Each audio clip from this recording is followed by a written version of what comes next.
Welcome back. Love Boat Project, episode 70. I am Mike Robertson, joined as always by Mike Teller. Mike, you spent some time in your life in Philadelphia. Have you ever heard a more authentic Philadelphia accent than what we saw from Haley Mills this week?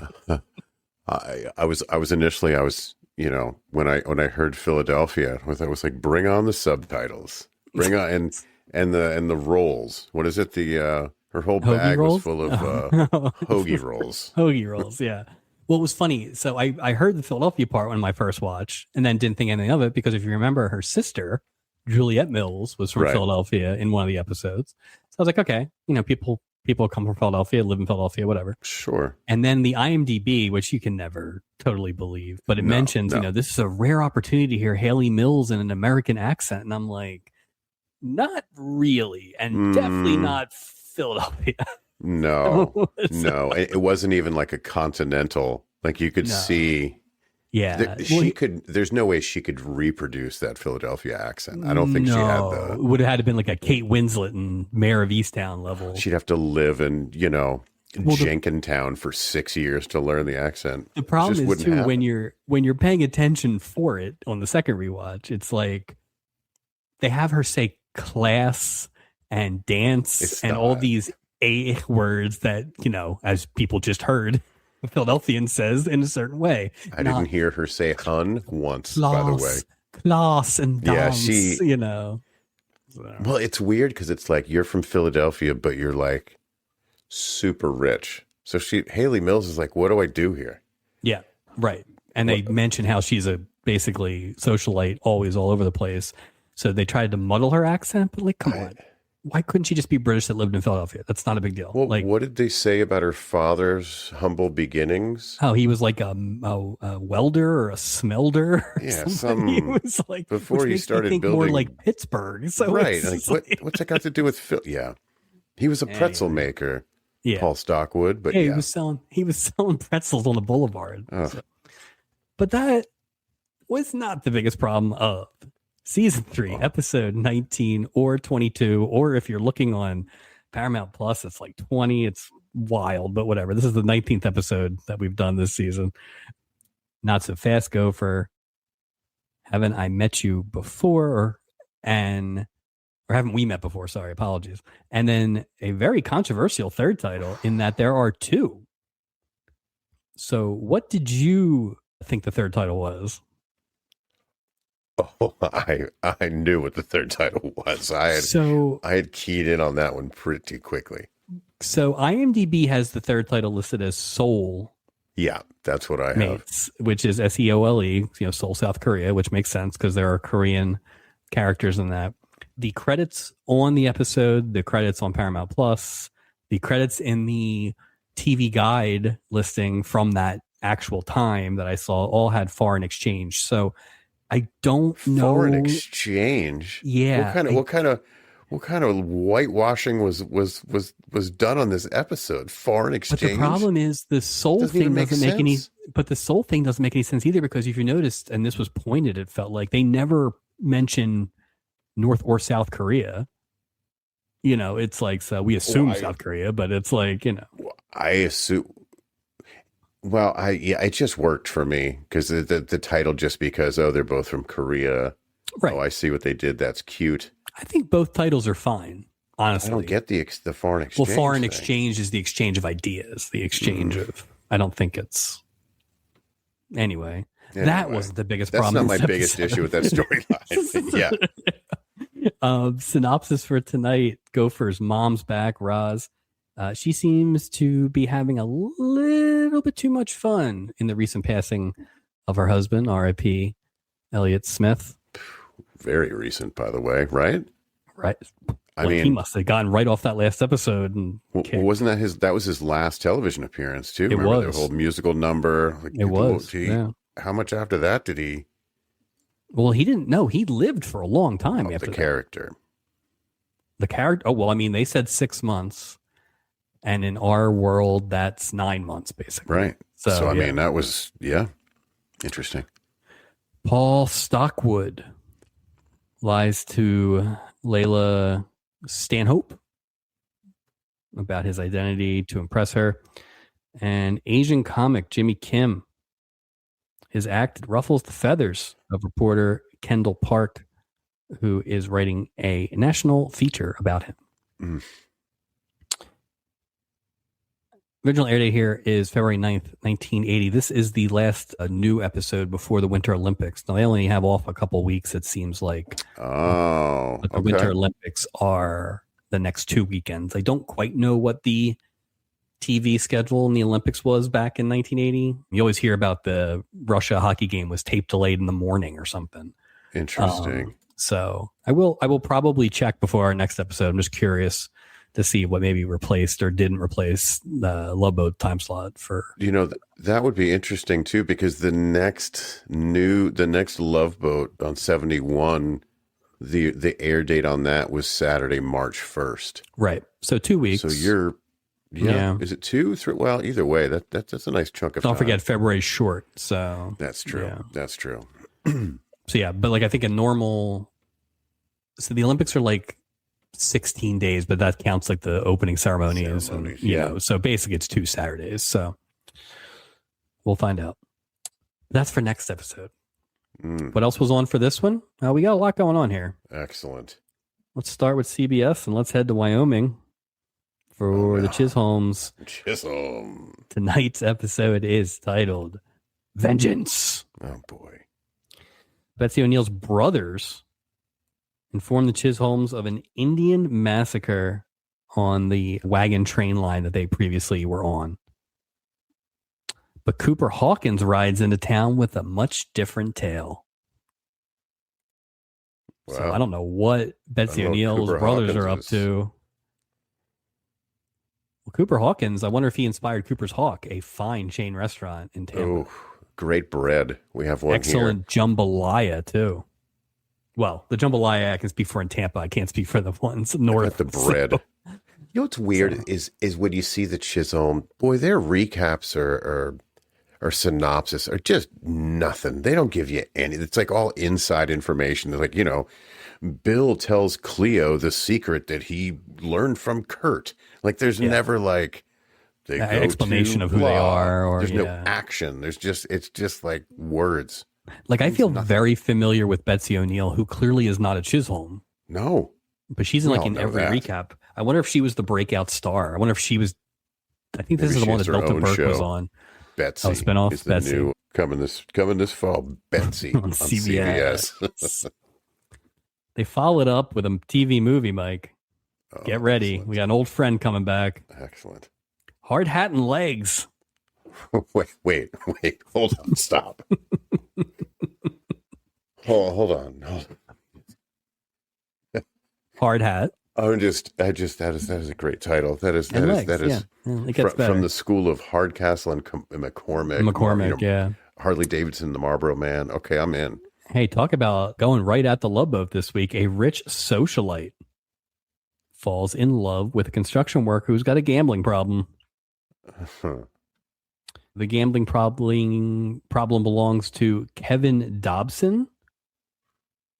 Kevin Dobson. He was in Knots Landing. I did look because I figured we would need to know. But more importantly, Mike, any guesses on the rich socialite? Oh, geez. We have not talked about her in a while. She has not appeared on a Love Boat episode, but she definitely was a character in a lot of our early seasons conversations. Interesting. Is it somebody from Gilligan's Island, perhaps? No, be somebody from Cagney and Lacey. That's right. Tyne Daly? Sharon Gless. Sharon Gless? As Legs? I assume she's Legs. What are you known for, Sharon Gless? These gams. Pins. These gams up the yin yang. What? I guess this is pre-Cagney and Lacey. Legs. Yeah. She's got to be the other one, she can't be Hard Hat. She could be. Oh, no, because the construction. Wow. On ABC, this is not the debut, but it's the first time we've talked about it. 8 p.m. sitcom 1 in a Million. Do you know anything about 1 in a Million? Just in passing, I've seen it on at 8 o'clock on Saturday nights, but I didn't really take a look at it. After her favorite client dies in her taxi cab, Shirley Simmons inherits his company, Grayson Industries. She tries to run it with Grayson's secretary and her nephew and his nephew while facing off with the snobby nemesis, Mr. Cushing. Who's he played by Jonathan Houseman, maybe? Close. This is a vehicle for Shirley Hemphill coming off of What's Happening. I love some Shirley Hemphill. I got to be honest. I love her energy. Also stars Keen Curtis as the snobby Mr. Cushing. You may remember him as John Allen Hill from Cheers, the owner of Melville's. Oh, I do? Okay, I know who that is. I like him. Okay. And also a recent friend plays the nephew, Richard Paul, old Floyd Schofield from the two-parter a few weeks ago. Interesting. I watched the opening credits, and I think I vaguely remember it existing. Like, I don't know that I ever saw it or not, but I think I look at it and see if it rings a bell.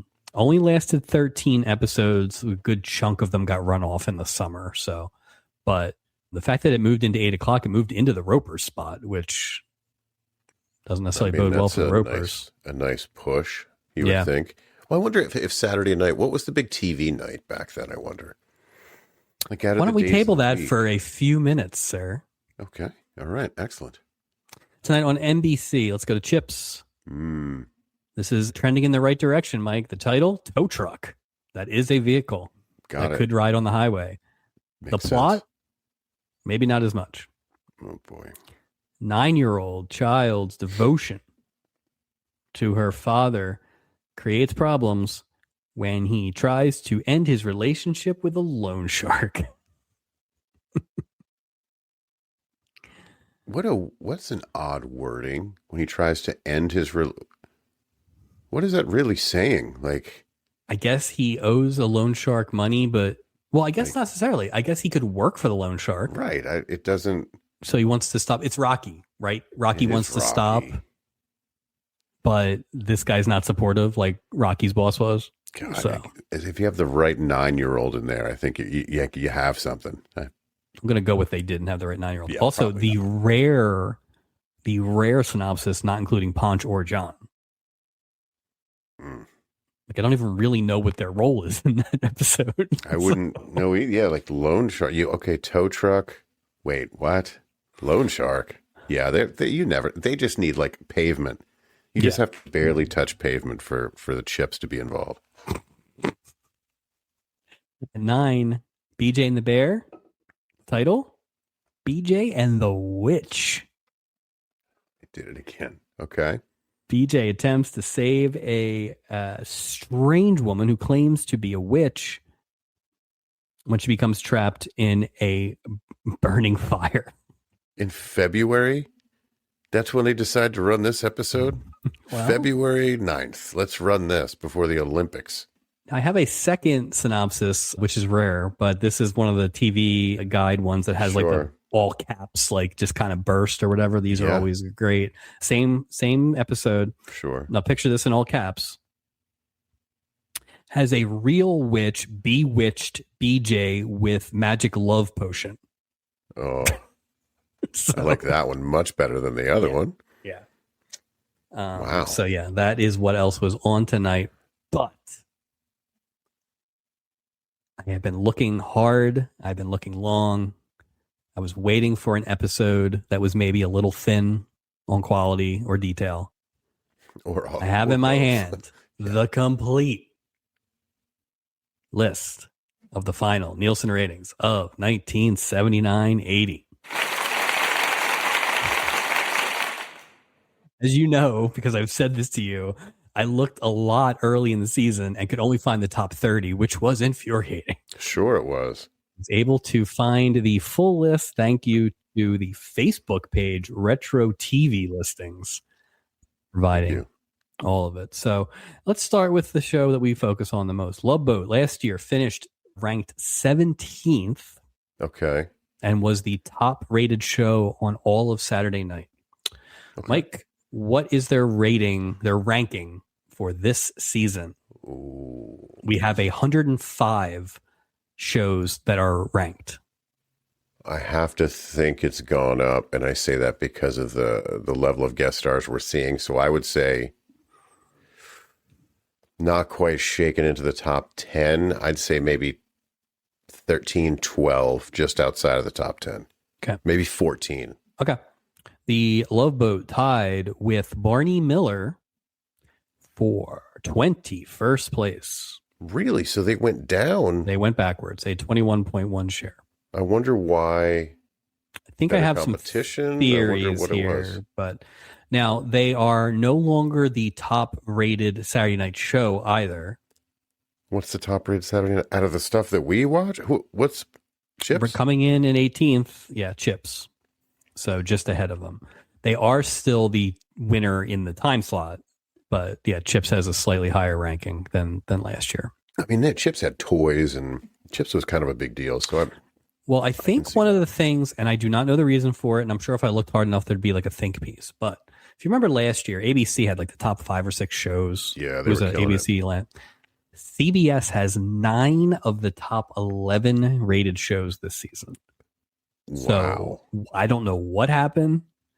All the shows that were like the top 5 or 6 are just scattered here, except for Three's Company. That's to the point wild. where some of them are in the 70s that were like, so ABC just I wonder what fell off. Not sure. Because what we see of CBS on a Saturday night is not exactly. Yeah, and CBS doesn't do well in the Saturday night ratings, but. So I'm looking at them and like, okay, 6 nights a week, CBS has that many. So I don't have the nights for these. Yeah. So this, but the top 10 for this season, 60 Minutes. Always. Three's Company. Right. Which I believe was in the top 3 or 4 last year. So that's the only one that hangs around. Wow. And that's the top rated ABC show. What, Monday Night Football? Oh, I thought Monday Night Football. Anyway, go ahead. Sorry.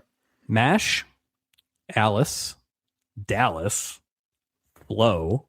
Those were all CBS shows too. The Jeffersons, the CBS. Dukes of Hazzard. Those are CBS. all CBS shows. Wow. Coming in 9th, ABC gets back in the game with That's Incredible. Ooh, Kathy Lee Crosby, I think. Yes, Fran former Love Boat, and John former Davidson. Love Boat star. Yeah, and I feel like the other 2 will end up on here eventually. 10, One Day at a Time, starring Stacey Scarsdale, and 11, Archie Bunker's Place. Archie Bunker's Place. Wow. Okay. I have here the final rankings of all the other shows that we've talked about on Saturdays and such through the season. Oh, this should be telling. Okay. So Chips, as we mentioned, was 18th, the top rated Saturday night show of this season. They were tied for 18th with Charlie's Angels. Okay. So that was ABC, right? This is ABC. And like we said, one of the higher rated ABC shows, but yet they still bounced old Shelley Hack after this one season. So interesting. I wonder if that's why they put sitcoms up against Chips, because it was kind of like those sitcoms do not do very well, as we will see. That's what I'm saying. Is it's almost like a throwaway.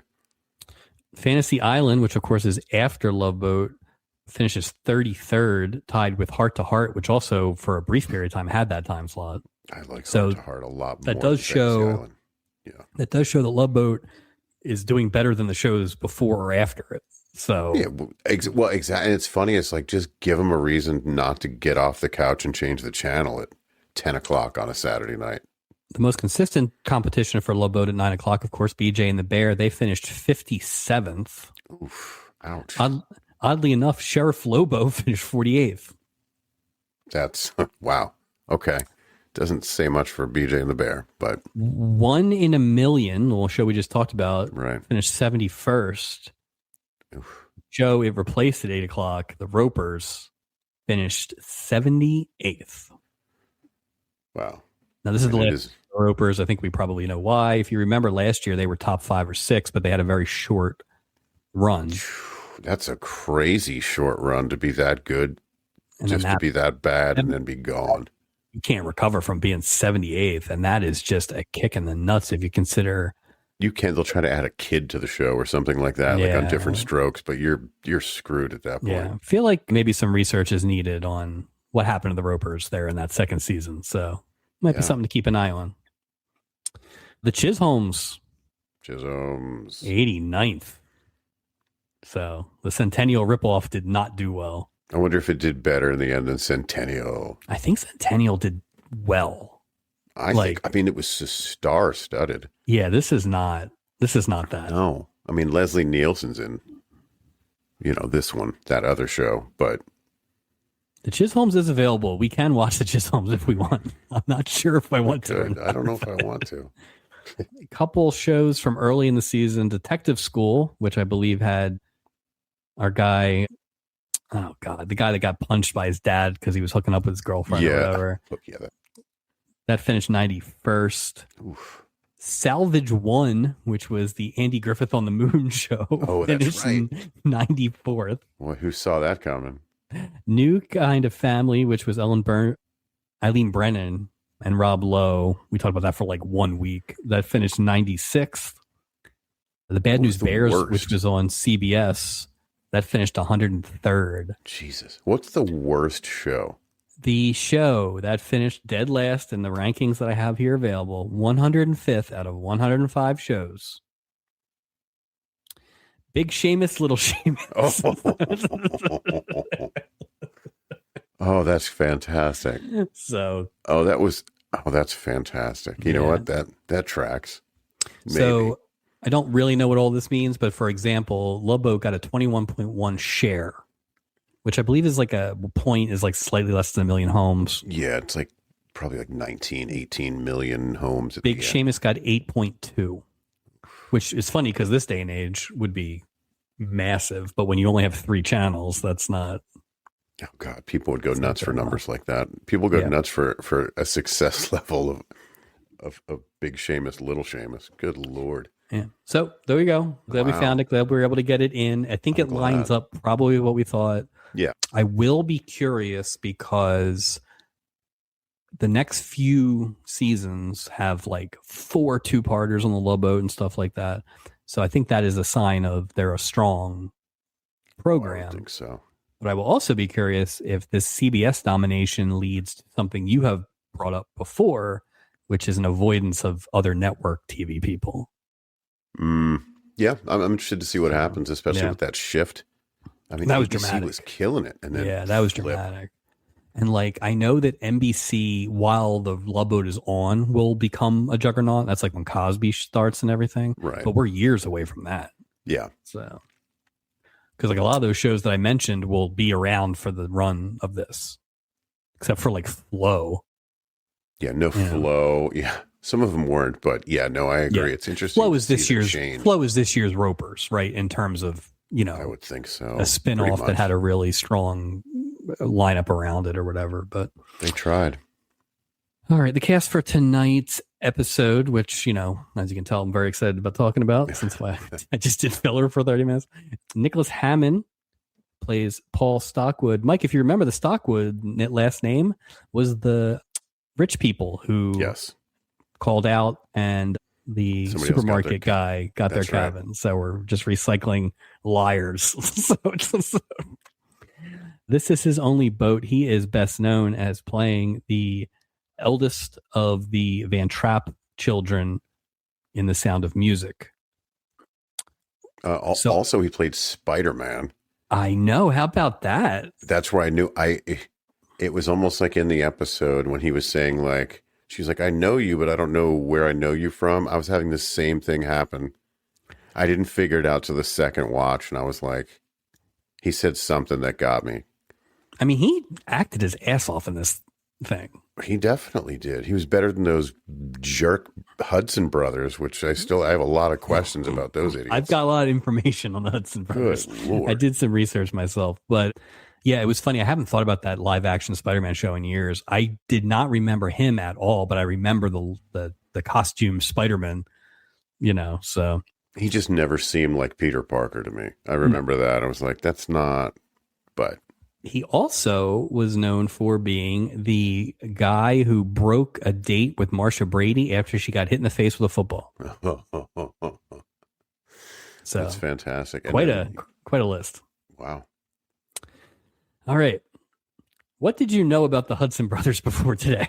Nothing. I knew nothing. And it was like, oh, here they come. And it was, are they supposed to be like the Three Stooges that don't really hurt each other? Like what they just were really dumb, and they had like the foot written on the bottom of the shoe. Like, no, I don't understand what's going on with these guys. So the only thing I knew about the Hudson brothers came up a few weeks ago, and I think I left it out of the episode, but they were on the list of guest stars for like one of those Christmas things, you know, where it was like all these stars or whatever. And I left them off because like I already had 10 names and who the hell are the Hudson brothers? So when they popped back up, I was like, okay, at least I know who they are, but I didn't realize they were even the Hudson brothers until they were all smashed into the portal.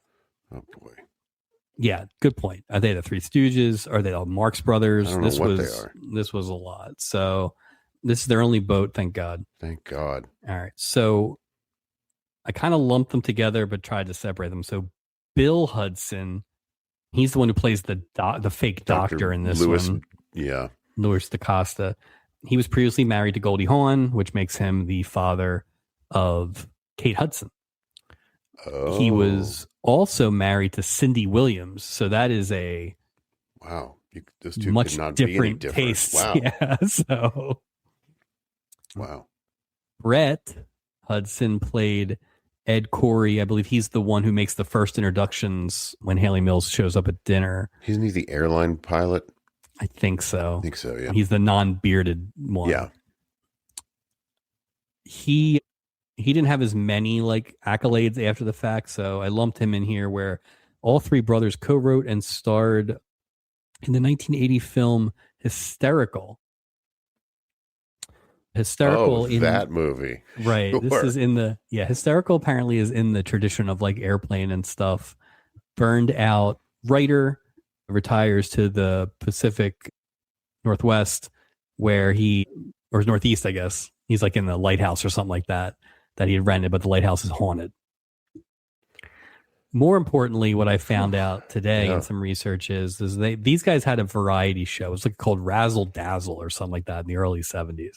And it is zany. I think it would qualify as zany. They sound like every kind of like airy pop group you've ever heard in the 70s. And then they just have this manic comic energy, which clearly is their thing. Yeah, they're a lot. They were a lot. The most accomplished, I would say, of the three, if you don't count being married to Goldie Hawn, is Mark Hudson, who was Jerry Crawford. He's the guy with the beard. The beard, yeah. He went on to a very successful record producing career and worked with Aerosmith and won a Grammy for co-writing and producing Living on the Edge. Oh, wow. Okay. So, yeah. So he's got like legit chops. Yeah, those are like legit chops. I guess he worked with Aerosmith on their follow-up too. So who would have thought he would have done that after seeing this episode? But yeah, well, I mean, that's not acting, I guess. So No. It is very rare that anyone can be understated against our next contestant, Ethel Merman, who is back as Roz Smith. This is her second of 4 boats as Gopher's mom. She'll be back in season 5 for a pair of 2-parters. Just a little note on that episode you just brought up. That was Gavin MacLeod's favorite episode. That episode, the 2-parter. Wait do you see who else is in that 2-parter in season 5. It is. Oh, I have the list. Ode to old Hollywood. Yeah. Okay. So is this the one that went to Australia? I don't know where they went. I just know it was season 5, a 2-parter with Ethel Merman. Yeah, there is one of those 2-parters in season 5. They go to Australia and has like, I'm not even going to do it. There's like so many names in here. It's an insane amount of names. Yeah. So. Damn, how long of a cruise would it be it's a long flight to Australia. Well, again, I'm trying not to spoil us too much, especially 5 isn't too far away. Right. But it seems like they would basically fly down there to work. They would work the cruise out of Australia, not necessarily wouldn't be the same boat. Oh. I think that's how they're going to cheat some of this is they should have done that line when they somehow got across the but that was the actual boat. See, I think now they realize, I'm sure, people like us that existed in 1980 were like, you guys can't do that.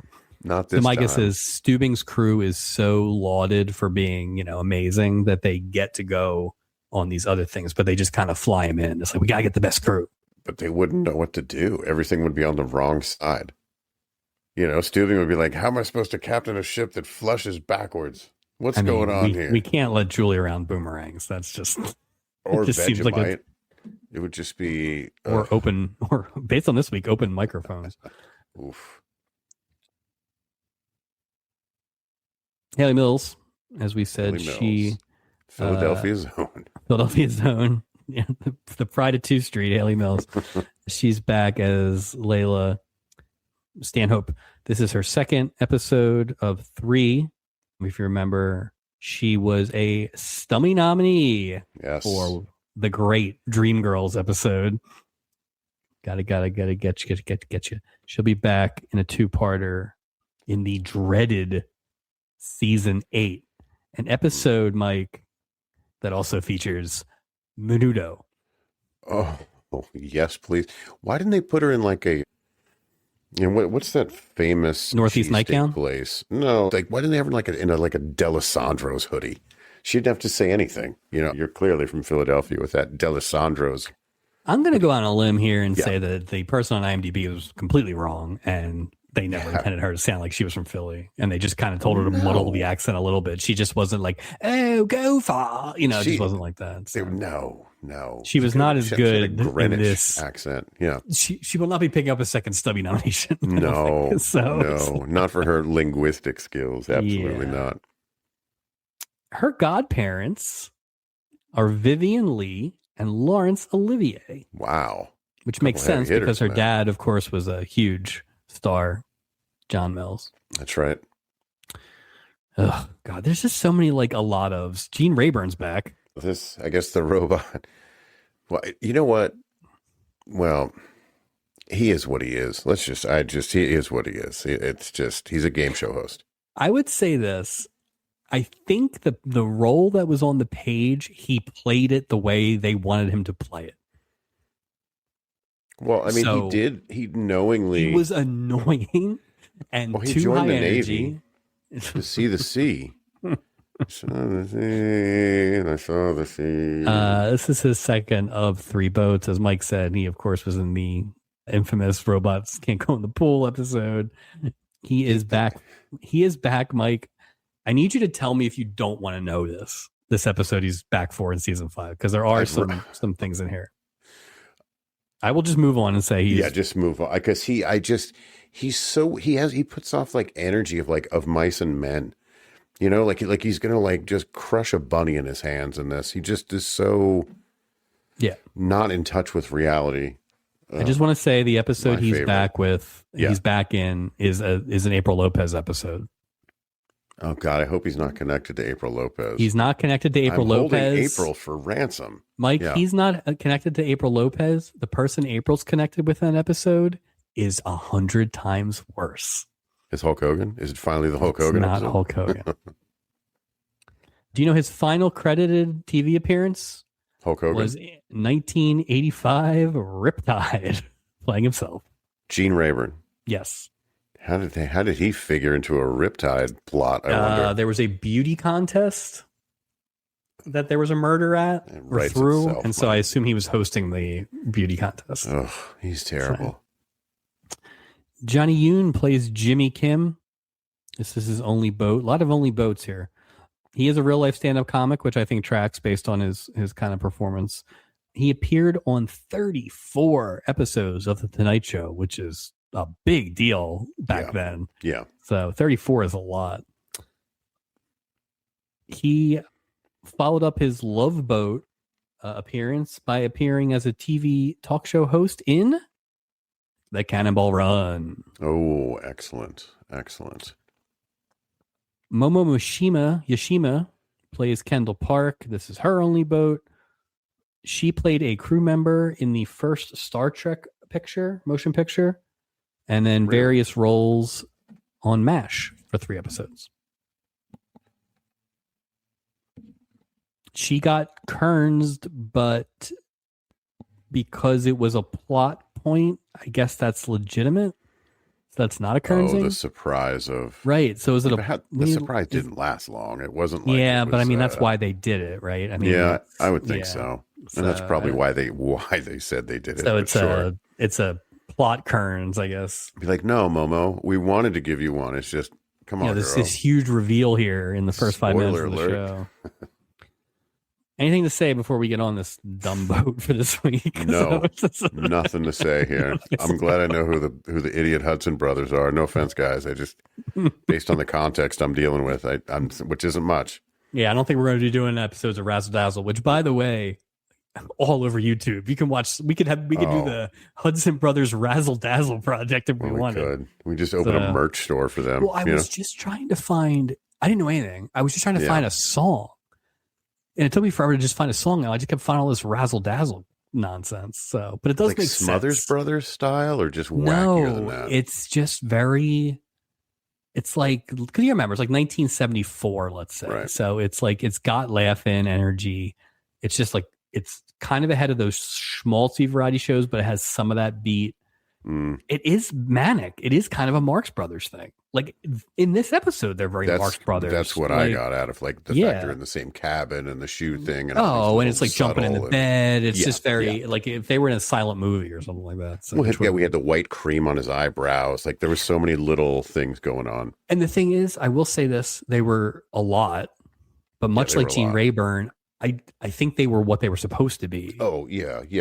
So I'm not going to blame you for. I'm not going to blame you for being what you are. No. And especially what they were encouraged to be. And it kind of fit the episode. Yeah. Which is not a compliment. Which I don't know how you did that, but congratulations, question mark. All right. Speaking of this, let's get on the boat. The 4 dudes enter the boat and at least 75% of them are excited about the talent that they're seeing on this boat. People don't say that anymore. No. These guys were very forward and said a lot of things.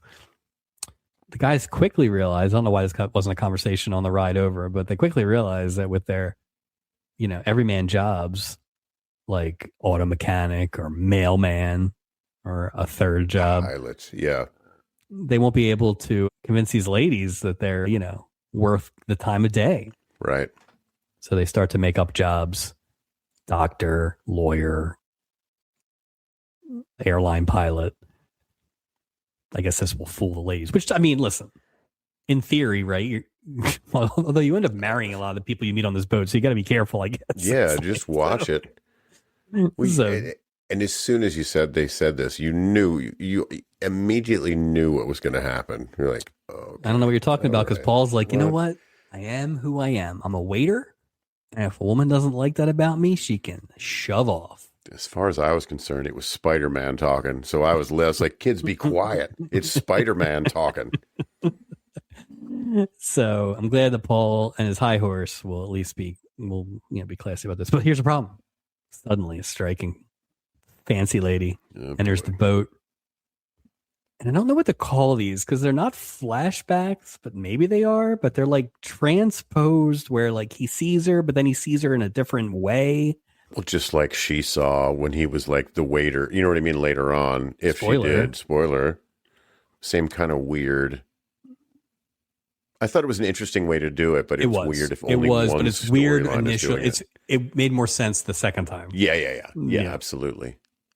You almost needed to have the old Steubing flashback, like foggy screen or something, smoke machine or something. Yeah, make it give me some smoke, some dark sides. It turns out Paul knows her from the restaurant that he works at, and she's this kind of socialite that doesn't have time for the common folk, Mike. She is not a Dusty Rhodes. She turns her nose up at the commoners. I just want to know why she's eating at Texas Roadhouse. That's what I want to know. You have all that money. What restaurant do you think he works at that she frequents? That's what I wonder. What is it? Friendly's? Well, it's New York, Ponderosa? right? So what's the one at the train station? Is that like a TGI Fridays or the one right by the in Penn Station? Yeah. So it's Sbarro's by the Duncan. Yeah. Steubing is chatting with Jimmy Kim, a comedian who is this week's entertainment. Jimmy thanks Merrill for helping out with the last second arrangements for reporter Kendall Park, who will be writing a national feature on the young comedian, first time ever.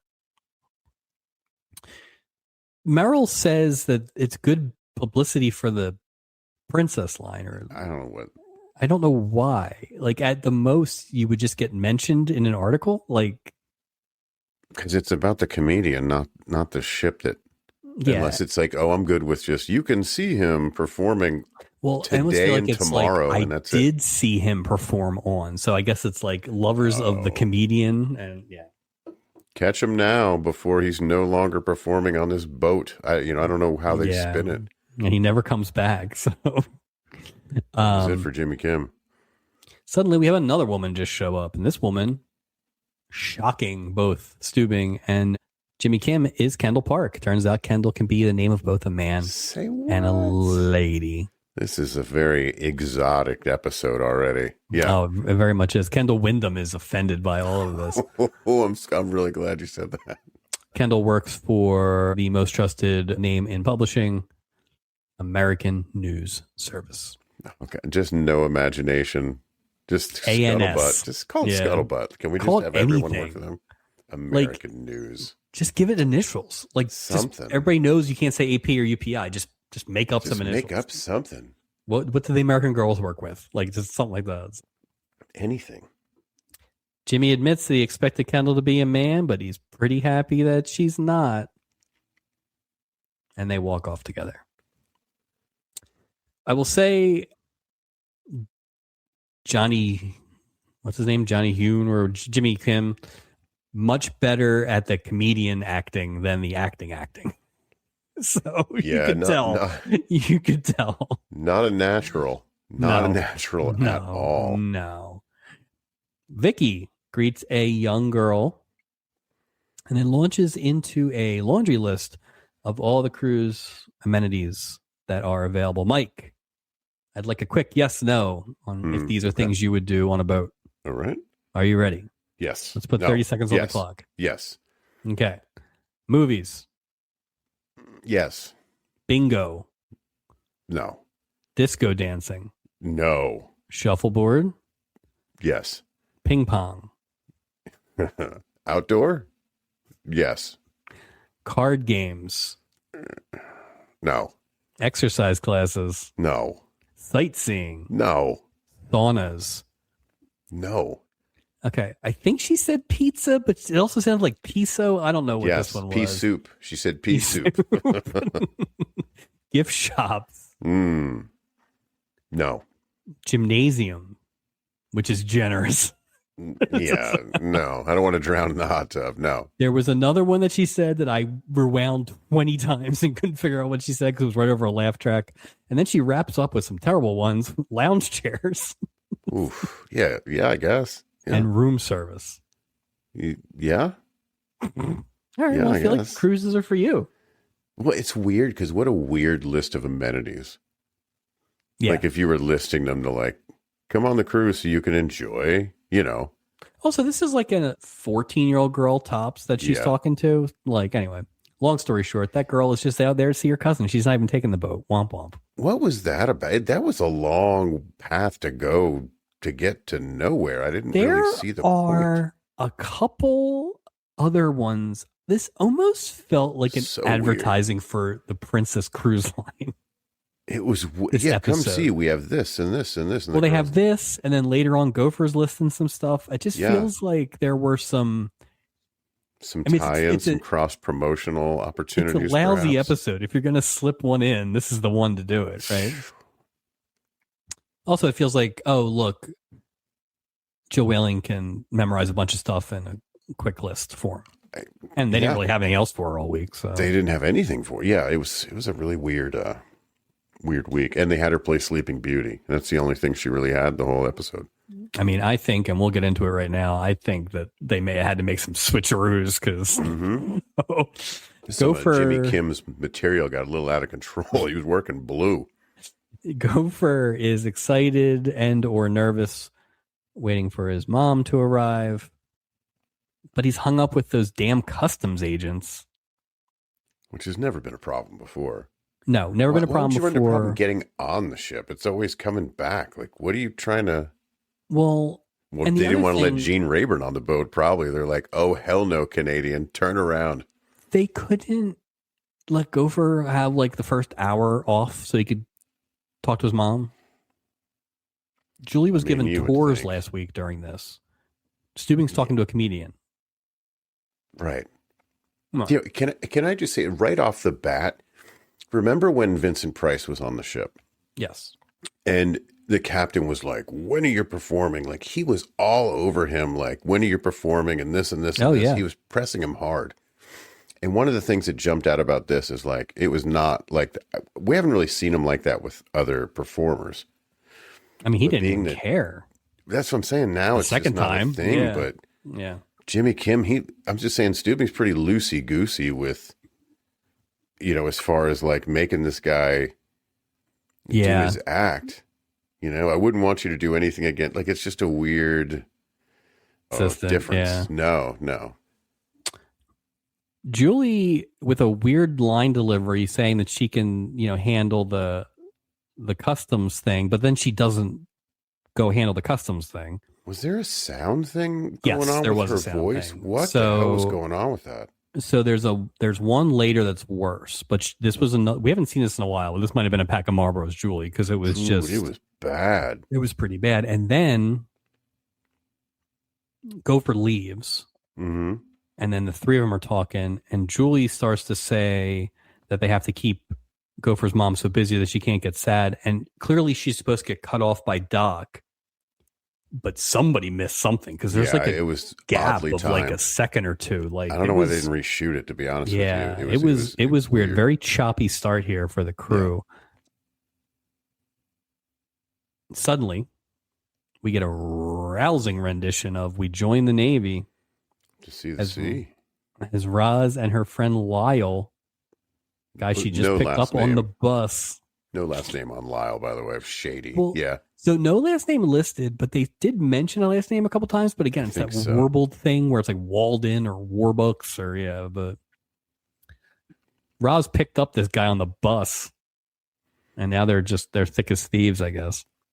That song is so annoying because there's only like 4 lines to the song, and they just keep singing it over and over and over. If you like Public Domain, this was your week. So. That should be our new theme song. We've been looking replace the boat horn with "We Join the Navy to See the Sea." Jeez, is that a sea shanty, Mike? Would you say? I mean, I think it's like is it from like South Pacific or one of those? Like it's a Rodgers and Hammerstein that sounds like. Yeah, so it's like World War II. Yeah. Imagine people singing that in undershirts, Yeah, all doing the same dance motion. Yeah. Roz reports for duty for fun and frolic. Settle down there, Roz. She's looking for Gopher, but Gopher's dealing with customs because Julie didn't do what she said she was going to do. Weird. No time for this, though. They start singing again, and we're off.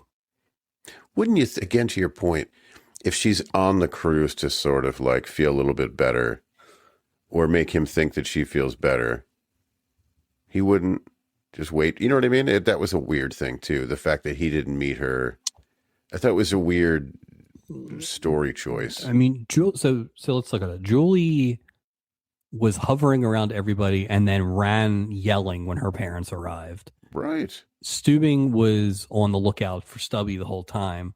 The only reason Isaac didn't go meet his mom right away is because that his girlfriend showed up unannounced. Right. So he was trying to balance 2 plates, so it is weird. It is weird. Like, just don't say anything. Just say Gopher's busy. But to have the conversation where we got you, we know your widowed mother's coming. Something just to address. It was just a weird.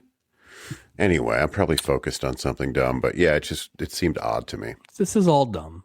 Yeah. Oh, this is it's 44 minutes of dumb. Yeah. This episode's got like 90 good seconds, and the 90 good seconds isn't even as good as I thought it was the first time. No, I agree. I know I hurt myself by watching it so many times. It's like, it's getting maybe just. I was so excited about the 90 seconds in the first watch, and then watched it today, and I was like, this isn't as good as I thought it was. So that's funny. We get a horn, and then we get what is now like 3 weeks in a row of the dinner swelling music. Yeah. Kind of glory shot. I didn't see any flags this week. I don't know if you did, but I didn't either. Yeah, I looked. It I didn't seemed see to be a Mexican type music, but yeah, that was my assumption. Yeah. but we didn't have the flags. So No flags. Kendall and Jimmy are at dinner, I guess, starting up their interview. Kendall's used to doing some hard news stories. This is her first kind of celebrity piece, and she's not sure if she's asking the right questions. That's a loose interpretation of the word. Imagine her telling her sister, "Hey, where are you going?" "Oh, I have to go on I got a free cruise to do a story on Jimmy Kim, the Korean comedian on the Princess Cruise Line." Celebrity? Is that filed under celebrity news in the newspaper? I don't think first so. Of all, how dare you besmirch the United American Services or whatever it was called. So. It's all over page 6. Comings and goings of Jimmy Kim. All right. Jimmy assures her that she's asking the right questions, but in a flirty way.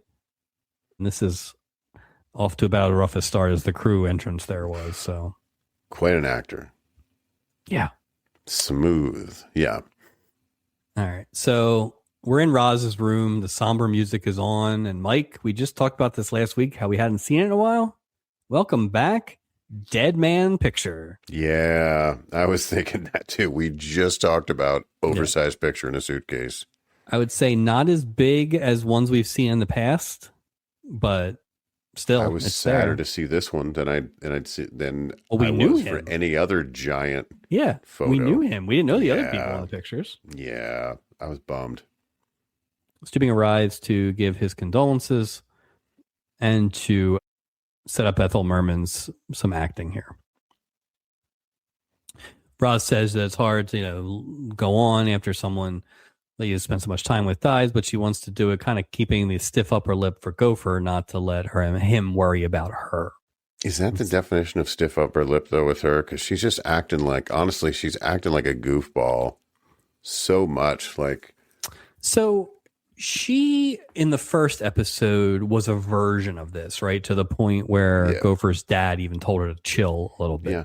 So I guess in theory, if you're just going to act the way you were acting prior, that's a thing. I think it's insane, but I think that's what the thought is. It's staying the course, right? To not. The difference was everything she did in the first episode that was at this level was with Gopher. She's never with Gopher. That's the problem. They're almost avoiding each other in a way. So which I guess Isaac mentions at some point. Yeah, what a great talk, by the way. Yeah, that's the 90 seconds. Yeah. So.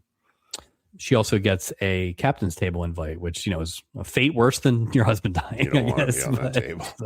Nope. How many, if any, of the other crew members went to Elliot Smith's funeral? Oh, that's a really good question. Because I feel like Steubing didn't. And he also didn't even send flowers, because you could have had Roz just say, "Thank you so much for your flowers." He didn't do anything.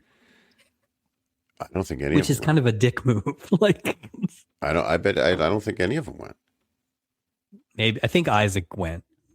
I think Isaac wanted to I go, want Isaac. Go. Yeah, I think that's fair. I think that's probably fair.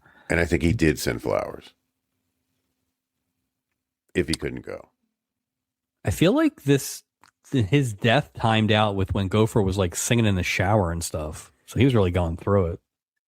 Well, maybe that's why he was so free to have that, that lounge act. Maybe that's why he wasn't living in reality for a while. Because that's true. That's true. It's interesting. I appreciate the continuity. I really do. Sure.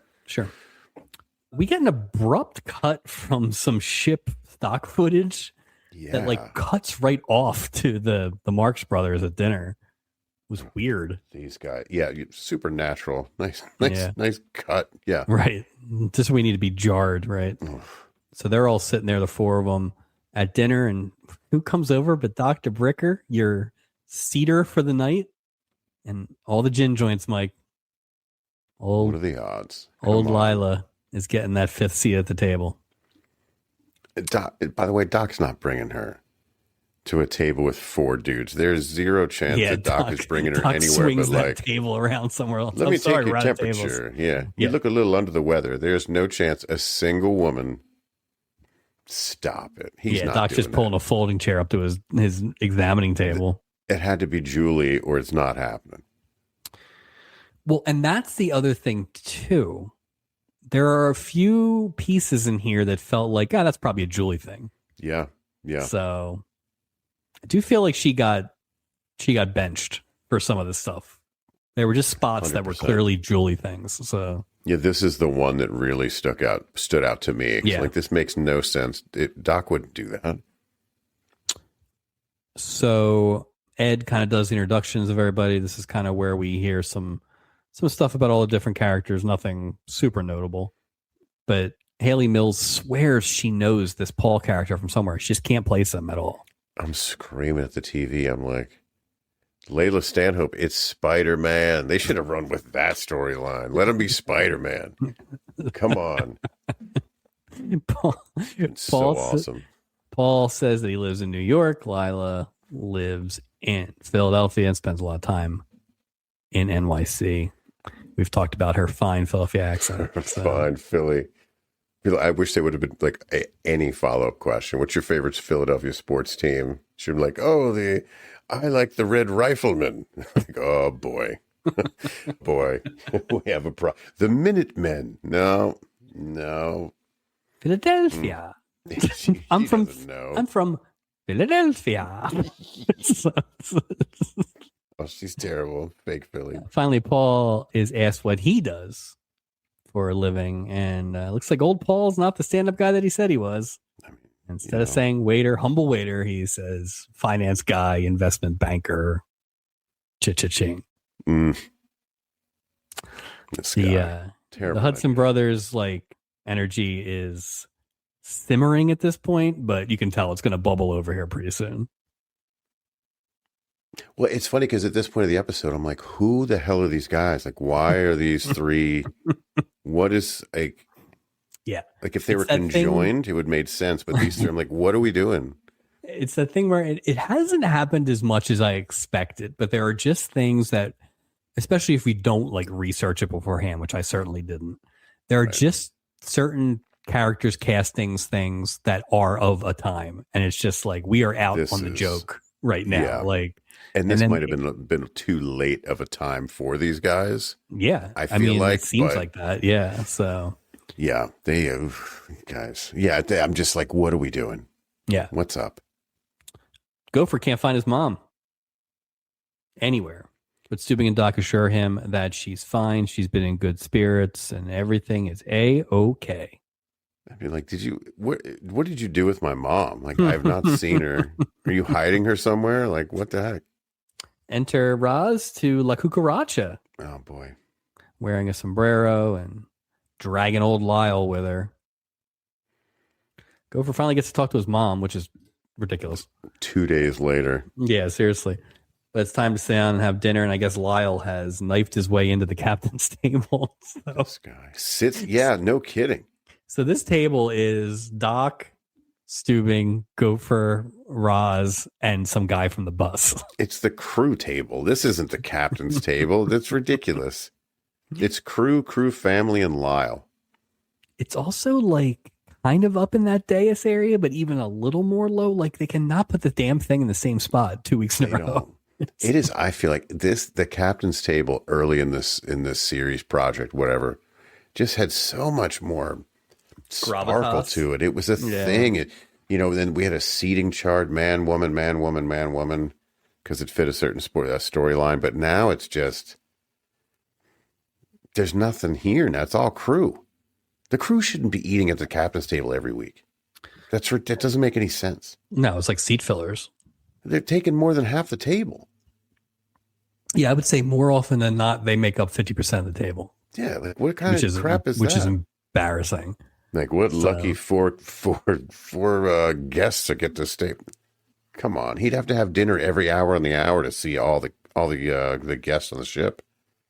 Jeez.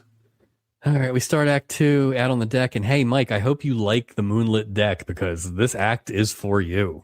I'm tired of the fucking moonlight, Mike. I got to be honest with you.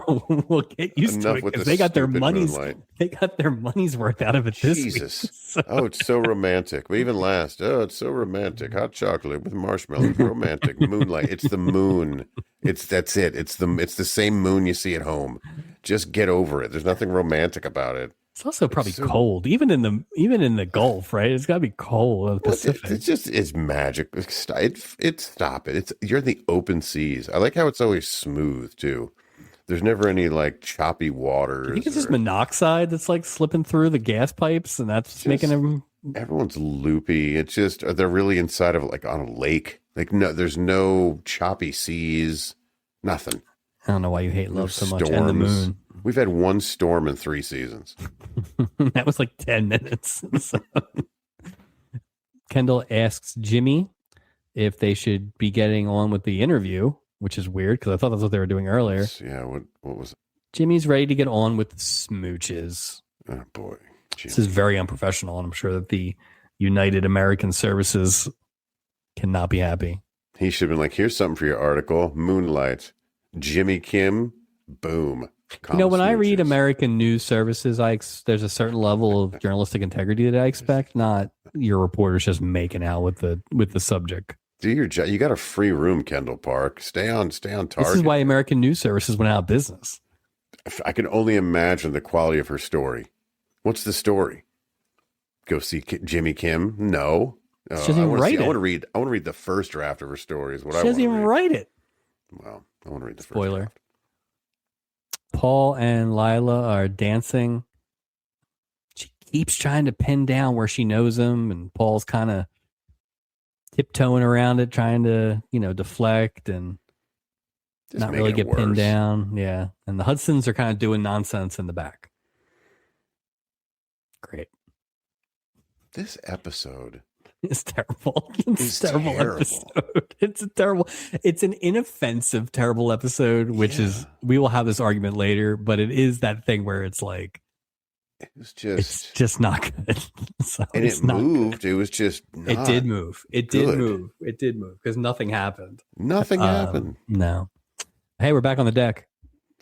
More moonlight. Let me guess. Yep. Gopher and Roz are walking in the moonlight, taking a stroll. Roz says that she never felt better in her whole life as she does right now. That's great. That's also great. Queen of communication, Roz Smith. Also, thanks Gopher for the ticket on the cruise. Jeez. And hey, isn't that Lyle a card? What a card. He's talking about having a limbo contest, Mike. Oh, wow. Yeah. Yeah. How low can Gene Rayburn go? I think I would love to see that. I did appreciate Ethel Merman giving the basic rules of limbo. That is funny. Did they have to do that? Did they think people in Middle America didn't know what limbo contests were? I don't think there were a lot of limbo. That's a very cruise thing too, wouldn't you think? Like people in Iowa aren't lining up for limbo contests. I feel like every block party I went to when I was a kid had a limbo. I knew the limbo song as a kid. What it was that sing? How low can you go? Remember, right? But it explains the rules. Yeah, it's real. So. But I mean, the lean back thing. There's different. We would do. I wasn't a big limbo guy. I don't know if that. I'm not saying I was a big limbo guy. I just didn't think it would needed to be explained in such ham-handed fashion. Limbo. It's like frisbee. You don't stare at it and ask for an explanation. You throw it. It's real simple. Beetlejuice rules. Lyle shows up because they were talking about him, and he shows up with his limbo stick. Of course he does. Of course he does. BYO limbo stick. He asks Gopher if he's ready, and Gopher's like, "I'm gonna go to bed. I'm too tired to limbo." He says, "You want to get under a Swede?" So what? So, yeah, I don't. I just whatever. Nothing. Nothing. Yeah, Gene Rayburn stinks. He's just terrible. It just makes him. It's just awful. But again, it's like I think here's the problem. There's a lot of problems. There's a lot of problems. There's a lot of problems, but you can't have this Gene Rayburn energy with this Ethel Merman energy, and then also have the Hudson Brothers energy. It's just too much. There's too much going on. It's like too much. Like it's just like look. It's just the brightest light I've ever seen. I'm like, can someone just dim the lights just a little? It's too everyone much. Is trying so hard. Everyone's trying to get their crap in too. So yeah, it's just that's true too.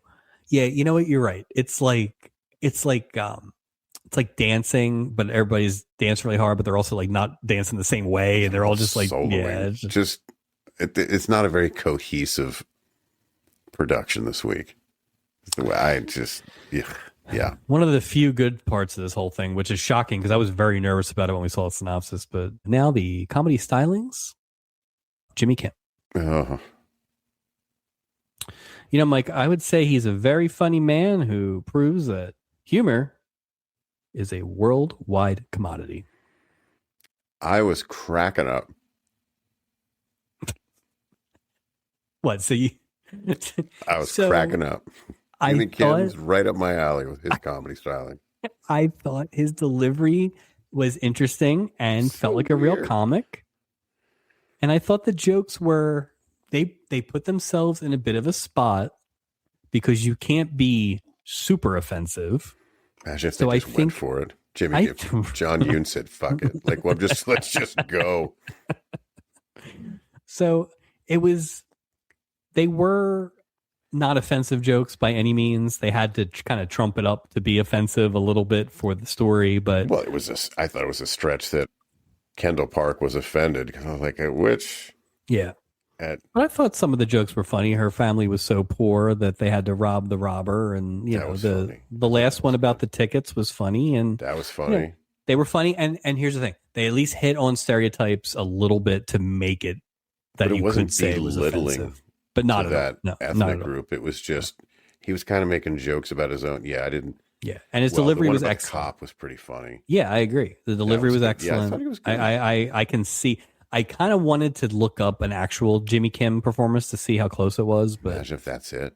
Those are it might jokes. be. That's it. It might be. Like, I think that hello thing that he does is his thing. Every Tonight Show appearance is going to be that, right? Yeah, just to kick it off. So. I mean, good for him. Okay, well, I mean, I think this is a pretty obvious answer. Him versus Barry Keys as far as a stand-up. Oh, stop! Right. That's not a fair. Right. Jimmy Kim is joking circles around.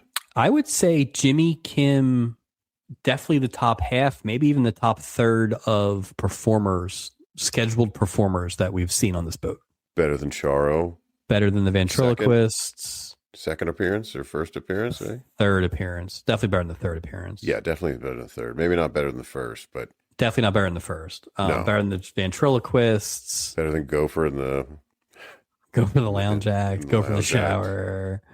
Yeah, maybe not. Better maybe than Deacon Dark. I'll tell you right now. Not better than Deacon Dark. Not better than Phil Backstrom. Not better than Phil Backstrom. Not better than. Well, actually, he might be better than Mitzi and Lenny because they didn't really perform that much. I'm not sure. What about that song that Richard Dawson did with Goulet? That was a good one too. The alphabet song. Yeah, that was good. Yeah, I agree. Check out the stubbies for the complete list. There's a lot. All of his performances. More Moonlight deck action. Spoiler, we might see some more. So smooching. Romantic. Paul and Lita are out there kind of talking, kind of chatting. Leela asks again where she might know Paul, but also asks if he's tired of the rat race. You know, these socialites, Mike, they get tired. They're just running around. Sometimes all you want is to be kissed. And since we're down on the deck in the moonlight, it's smooch o'clock. You can't help it. Again. Paul really threw his too on the boat, right? Wasn't it the so same there's a railing? line. There's a line. They just it's a make-out railing. the sexiest part in town, make-out railing. Jeez, everyone gets 10 minutes of moonlight because it's so romantic. Ugh. Paul really doth protest too much when Lila is setting up for the smooch. I'm not quite sure what the move was there. Were you nervous, dude? This is your whole thing. What are you doing? Well, because she just said the same thing twice, like something about not wasting moonlight. And the first and the second time he was like, "Oh, yeah, don't you know you're a make-out railing? Come on, Paul. Come on, you're a waiter. You've been around, clearly. Yeah, be waiting a lot longer if you keep acting like that. No kidding, waiter Stockwood. Come on." Jimmy catches up with Kendall. I think we forgot to mention this. Kendall, at one point during Jimmy's act, just kind of leaves mid performance, and Doc was shocked because he was having a good old time. It's not like Jimmy Kim was like the Korean Dice Clay. He wasn't saying anything terrible. Right. I was very worried about it. for a lot of reasons. They did not do that, but it offended her. And Jimmy shows up and he's like, "Hey," and she's like, "Slap." Yeah, that was not a good slap either. Not a good slap, but are we a up slap. to 10? We've got to be up to 10 this year. Like, there's just been a lot more violence on the boat this year. The physicality on the boat has definitely increased this year. Really picked up the intensity. Yeah. And if the ratings keep dipping, who knows? Well, we could start having some murders. Slapping equals ratings, apparently. More Hudson Brothers zaniness. This is where they are recapping their, various escapades with the ladies in the tiniest room I've ever seen in my entire life. And they're all staying together. They're all right? staying They're in all one staying room. together. We got like one bed and a cot. I had to go back a couple times because at first I thought the door said private and that this was like a bathroom that they had stowed away in. Like they acquiesced it. Yeah, three guys in this. I'm just like, what? Okay. Does it add to the comedy element? Absolutely. I was just like, but then Paul's in the same room with them? Apparently, because he shows up and he's smitten and he's filling everybody in on Lila. We get some fat shaming in on one of the ladies from the pilot. Like it's just great. Everybody's doing great work here. It's just awesome. Actually, the Hudsons, they all smell the same too because they're always sleeping in some crowded room. The Hudsons jump into bed. This is the Marx Brothers thing. They just all jump into bed. They ask to set the alarm for 3, and hilarity ensues as we head to commercial. I was thinking about that all day today. Yeah. That classic bits. Bit. Yeah. Classic bits. Love it. Oh, God. Can you tell how much we love this episode? It's like I was way more interested in the stuff I did at the beginning of the show than this. I feel like my enthusiasm was at a much higher. Yes, it has been curbed. It has been curbed. You know, it's funny. So what? This is 70 episodes of doing this project, and I can honestly say this has got to be one of the in this 5 worst episodes easily. Well, you know what it is too. It's like we've had this conversation, but it's like it's boring.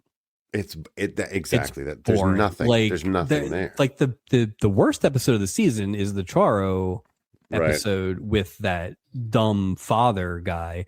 That's bad, but there's a lot of stuff to talk about. You can get mad about it and stuff like that. Call him Colonel Robert Parker, whatever we want to do. Right. But there's nothing here to. This has a Funicello vibe about it. It's like so.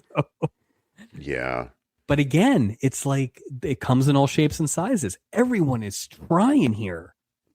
There are no Norman Fells. There are no Norman Fell awards this week. Everybody is swinging, and they shouldn't. No, there wasn't. They should stop swinging. Why are you swinging at a baseball with an imaginary bat in your hand, Gene Rayburn? All right. It's the next morning. Isaac is filling in Gopher on how the night ended last night. Turns out Roz bribed the band to play gypsy music out on the fantail, and she blindfolded them. What's the fantail?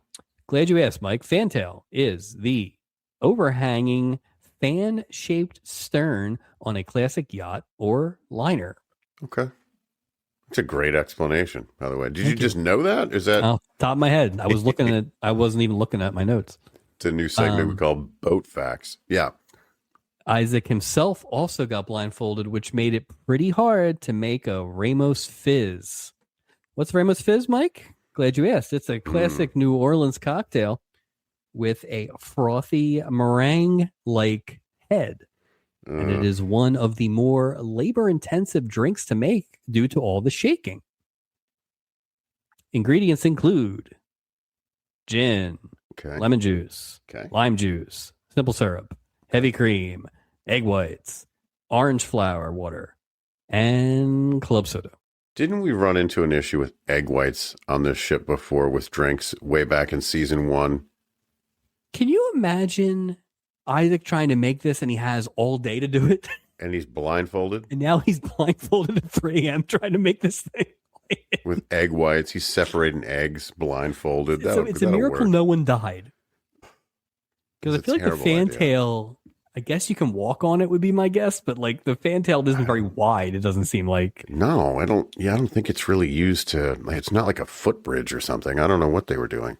Honestly, I'd rather watch that episode though. Like just an hour of that. Oh, give me an hour of Roz Smith on 20. I just want to see an hour of Isaac trying to make a Ramos fizz. Something about it, again, egg whites and fizz together. I remember I went to Starbucks once and I ordered this one drink. This is years ago. And they go, "Oh, do you know it has egg whites in it?" And I remember going, "Ah." And then that whole every sip, I was kind of like, there are drinks in New Orleans that are like a lot of stuff, like a hurricane, a classic hurricane and stuff like that. There's a lot, right? But that feels like you're not having two of those. God, no. So, I mean, it'd be great if you could make them as a pitcher, but I just don't. Somehow, I don't think who's ordering them, right? Exactly. That feels like a drink. That feels like a drink that gets made at a New Orleans themed party. Yeah, like that's the Super Bowl's in New Orleans. We're making Ramos Fizz. Just our theme.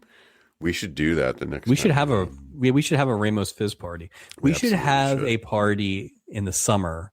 Only Love with Boat all drinks. the Love Boat drinks from this season. Every summer when we get together. That would be great. That would be great. But don't explain it because they don't listen. Our wives don't listen. Nobody listens. Nobody that we hang out with in the summer listens. Yeah, no one that should feel obligated to listens. Sure. Sad. God. Roz joins Gopher at breakfast and she's feeling it. She is feeling it. Yeah, she is. But she did win the limbo contest. Gopher tries to get her to, slow down a little bit. Maybe hang out with some people who are her own age. Take some of the old classes.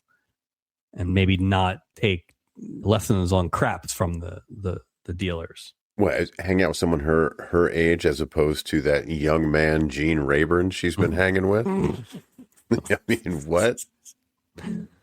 God. Roz isn't fighting back too hard. Like it's one thing to try and keep up the charade, but when you're hungover, you're hungover. It's just nothing you can do with that.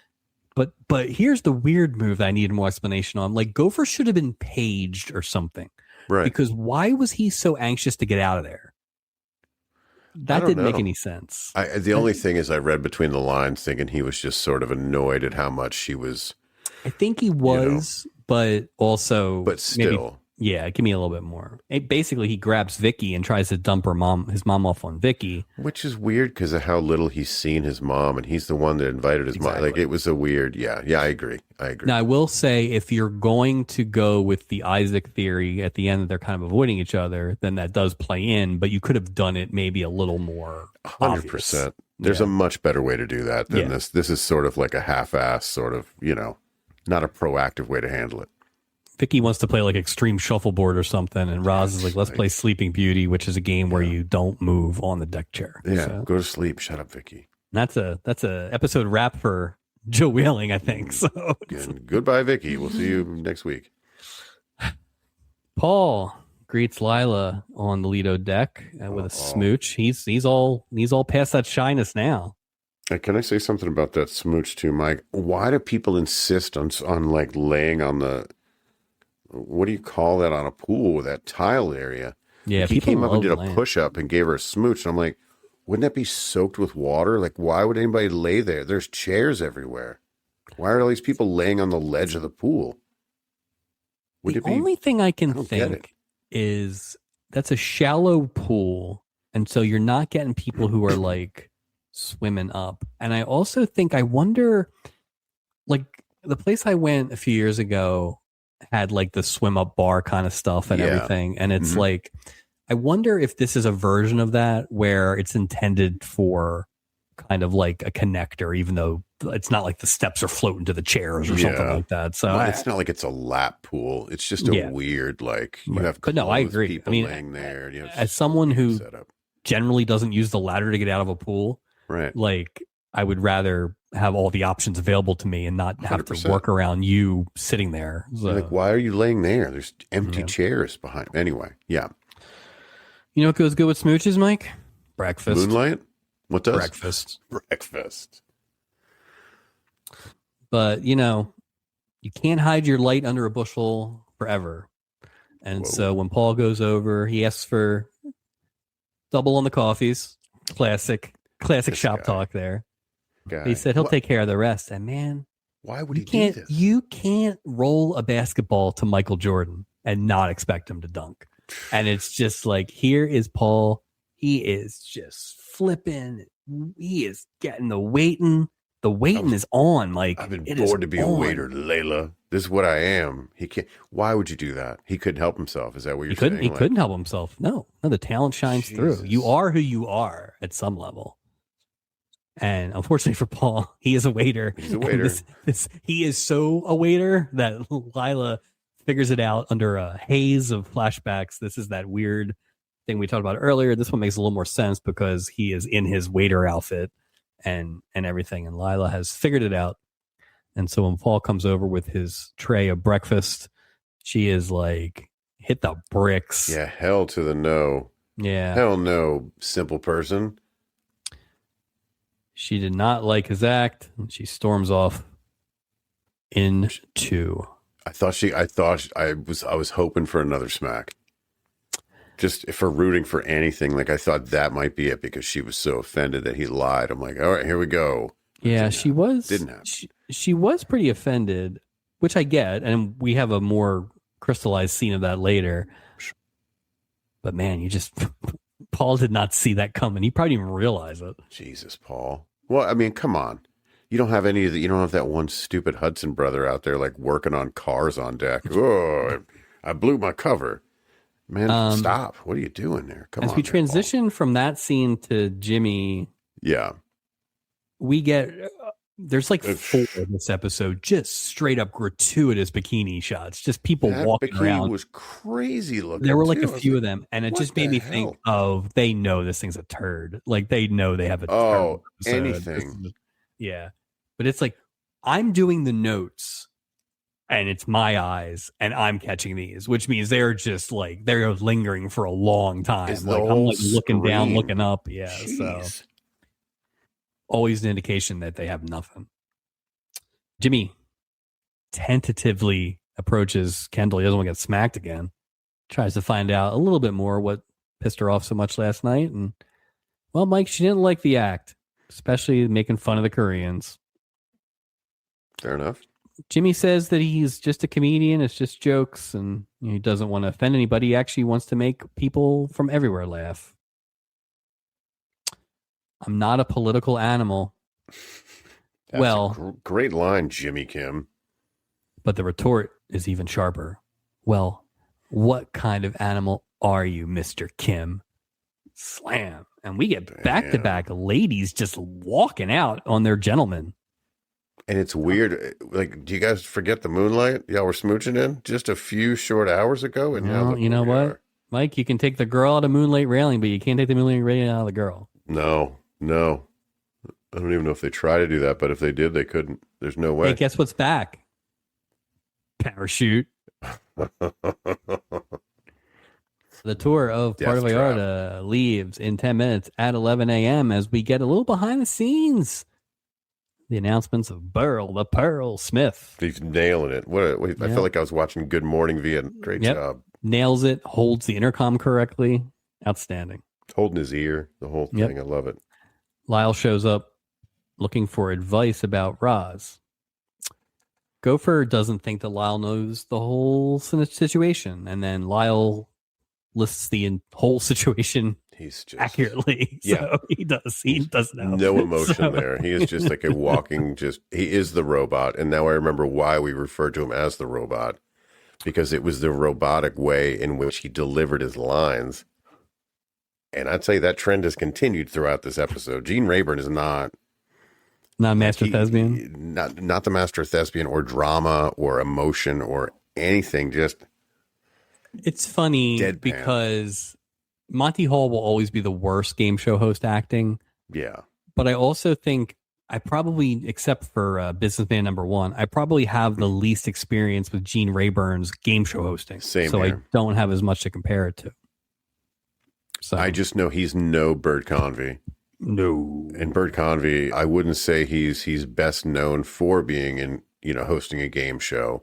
No, he's best known for his flights from New York to Dallas. His amazing haircut. Jeez. And for being the inaugural winner of the Subby Governor's Award coming up in May. So he's we can announce those early. The Governor's Award you announce early. So That's like the Video Vanguard Award for Yes, the MTV exactly. Movie Awards, Yeah. Music Awards. Yeah. Lyle asks which of these three things would be best for him and Roz to do today. What do we got here? We got sailing, we got scuba diving, and we have parachuting. Gopher incredulously lists all three of these, and Lyle thinks that means that she wants to do all three, and he's out of here. What a zany character. Ugh. You know what it is? Nothing really was going to save this, but you almost needed like him to be not Gene Rayburn, but you needed him to be the character like a Burnout kind of guy, like same energy, right? But just like not a guy who looks like that. Like I don't know who, like Tommy Chong should have been. Lyle I was just something. thinking Tommy Chong. Well, it's hard to think this guy is such a loose cannon when his side part is done so perfectly. It's just like wait, yeah. Or they could have had who was Aston. What about John Aston? John Aston. Perfect. Now he would have been great as David Carruthers. Oh, he'd have been wonderful. He'd have been a much better Lyle Carruthers. Well, I assume by now they're dead. No, David Carruthers. I know Mrs. she Roper. is. I don't know about him. She was on a timetable. He was stuffing sand into shotguns. God only knows how long that guy's going to live. Unless the island healed her. I mean, that's possible. Who knows? All right. Back in the world's tiniest cabin, Paul is angry and filling in the Hudsons on that snobby Lila. How is he angry? This is what I was watching. I'm like, how are you? He stood this whole thing about I'm just going to be me. I'm just going to be me. And then he was. How could he possibly be mad at her at all and not be just mad at himself? Well, first of all, when you're mad, you're mad. Fair Logic enough. doesn't always enter. Yeah. And I think his argument, and we'll see this here in the next scene with them, is I think he feels like he was right in that as soon as she found out he was a waiter, she bailed. He is not allowing for the second part of that conversation, which is the actual problem. Well, that's the only way he could spin it. So he could actually turn it into an argument. So, yeah, no, I get that. Listen, I don't know this because I've been right 100% of the arguments I've ever been in with females, but I assume that people sometimes get angry and don't think logically. Yeah, it's new. I'm not personally aware of that, but I've heard that's a thing. I guess that happens to Paul Stockholm. Stockholm. We see it. I just figured it happened on TV. We see it. That's don't be it though. That's right. The Hudsons suggest that he should come into Puerto Vallarta with them, maybe blow off some steam or whatever. But he's like, no. I'm going to hang around and I'm going to give this broad what's for. If he was Spider-Man, right? What a crappy superhero to be on a cruise ship. Like if something goes down, what the hell are you going to do as Spider-Man in the middle of the ocean? That's true. You can only get so far. Yeah. What are you going to do? Like, I will say some of that waiting, those were Spider-Man moves. I mean, that's where you could really see it come out. But he really was amazing. Yeah, he was something. The webbed waiter. It's just awful. This episode stinks so It's just the worst thing ever. It comes up somehow in conversation about Lila's millions and millions, and the Hudsons decide that millions, they harpo right out of there. I guess ostensibly to go chase her down. So yeah, they all go. Yeah. Jimmy runs into Steubing and Julie and tells him that he can't perform. It turns out that his act offended somebody and he doesn't feel right doing it. This is the thing I brought up about the Vincent Price thing earlier about Steubing's like, that's fine. I wouldn't want you to do. Man, he was like, where's my next illusion, Vincent Price? Yeah, Steubing was a little too okay with this versus some of the strong arming, not just Vincent Price. He definitely strong armed Charo that one time. Like, yeah, it's just very like you're boys with this guy, so it's okay. Also, like I'm sure the Princess line is thrilled that they just paid for this, guy. Like it's not up to you. I mean, I love this sort of laissez-faire, devil-may-care attitude of the captain this week. He's probably drinking this week. Steubing says he doesn't want anything to hurt his conscience, and Jimmy's like, I don't know what hurts worse, my conscience or my heart. acting right there. Probably your Acting conscience right there. there, Jimmy Kim, or should I But call let's- him John Yoon? Let's talk about the real thing about this scene. So Julie says that she's not offended by Jimmy Kim's act, and he quickly points out, "Yeah, but you're not Korean, so it Yeah, we're a doesn't- white lady. doesn't Julie. really matter." And Julie at least Jeez. does this. They have her 80 yards so hard, and there is one scene. I think it's the scene where she's the sentence where she's saying she figures out that it's Kendall Park that Right. has been offended. Thanks, Julie. It doesn't even match her mouth. No, Like it is like she was weird. speaking a different language altogether. And, they dubbed it. and the most damning is Steubing clear as day. Same scene, same Yeah. shot. So it's not one of those like, oh, it was wind, everybody had to be 80 Yeah, maybe yards. she had So bad microphone on or something. I don't know. they also, and I don't know, they apparently landed on Seagull Island because we've never like heard a seagull the entire time on Everywhere, the show. yeah. It's like the birds. Like it was like, Well, you would think, I bet you in a cruise ship when you get close to, I bet you there's birds everywhere. I agree. And I think it's nice to have a never few. even This was a thought about lot it. of seagulls. Yeah. This was, dare I say, a flock of seagulls. Oh, no. So- Oh, wow.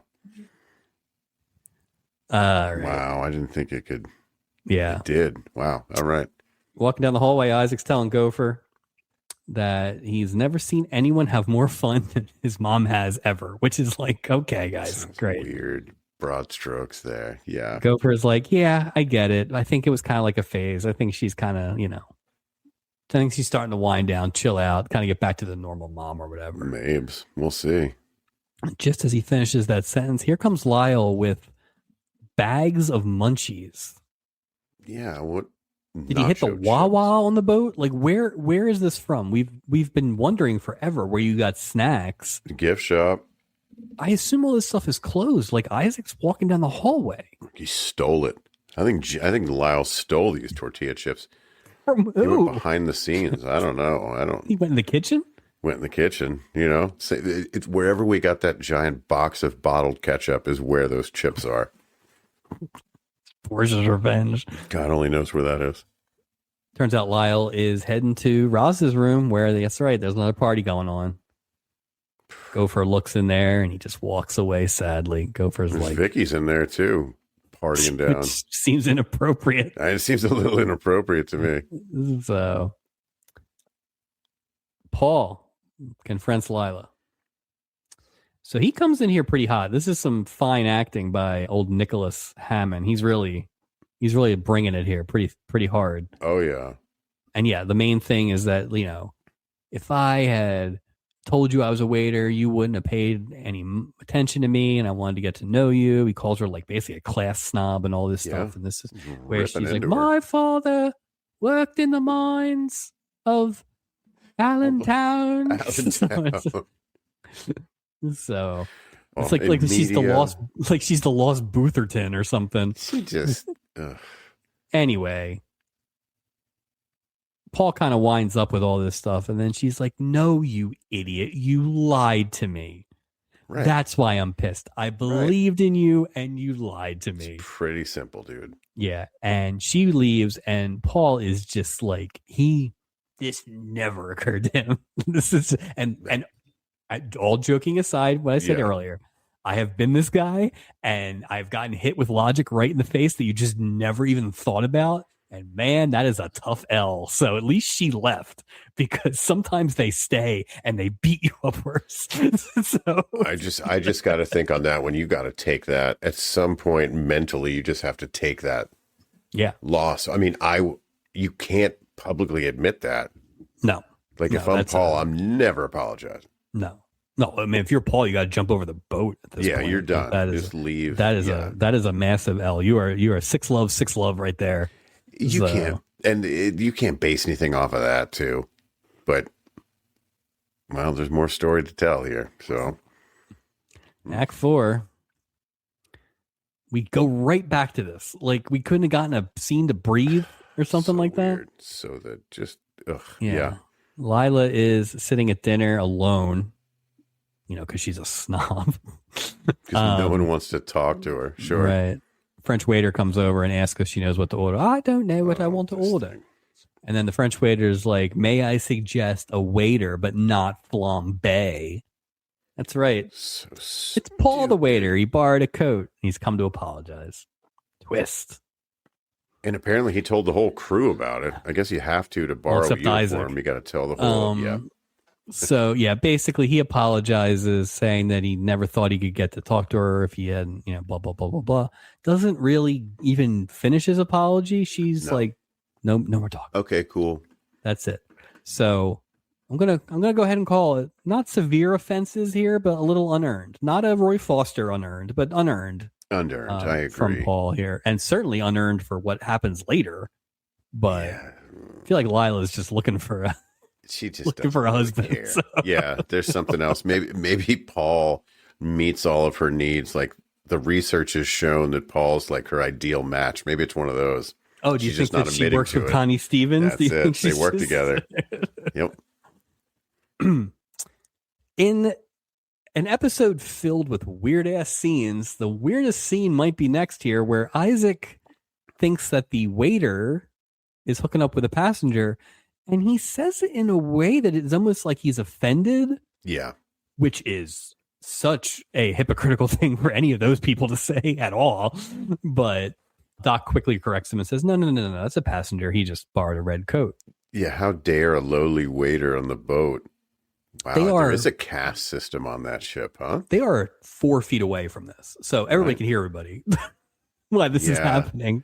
There was a lot of TMI going on in this ballroom. Yeah. So then they smooch again, and they all start applauding and yelling encore and all this, like for 20 seconds.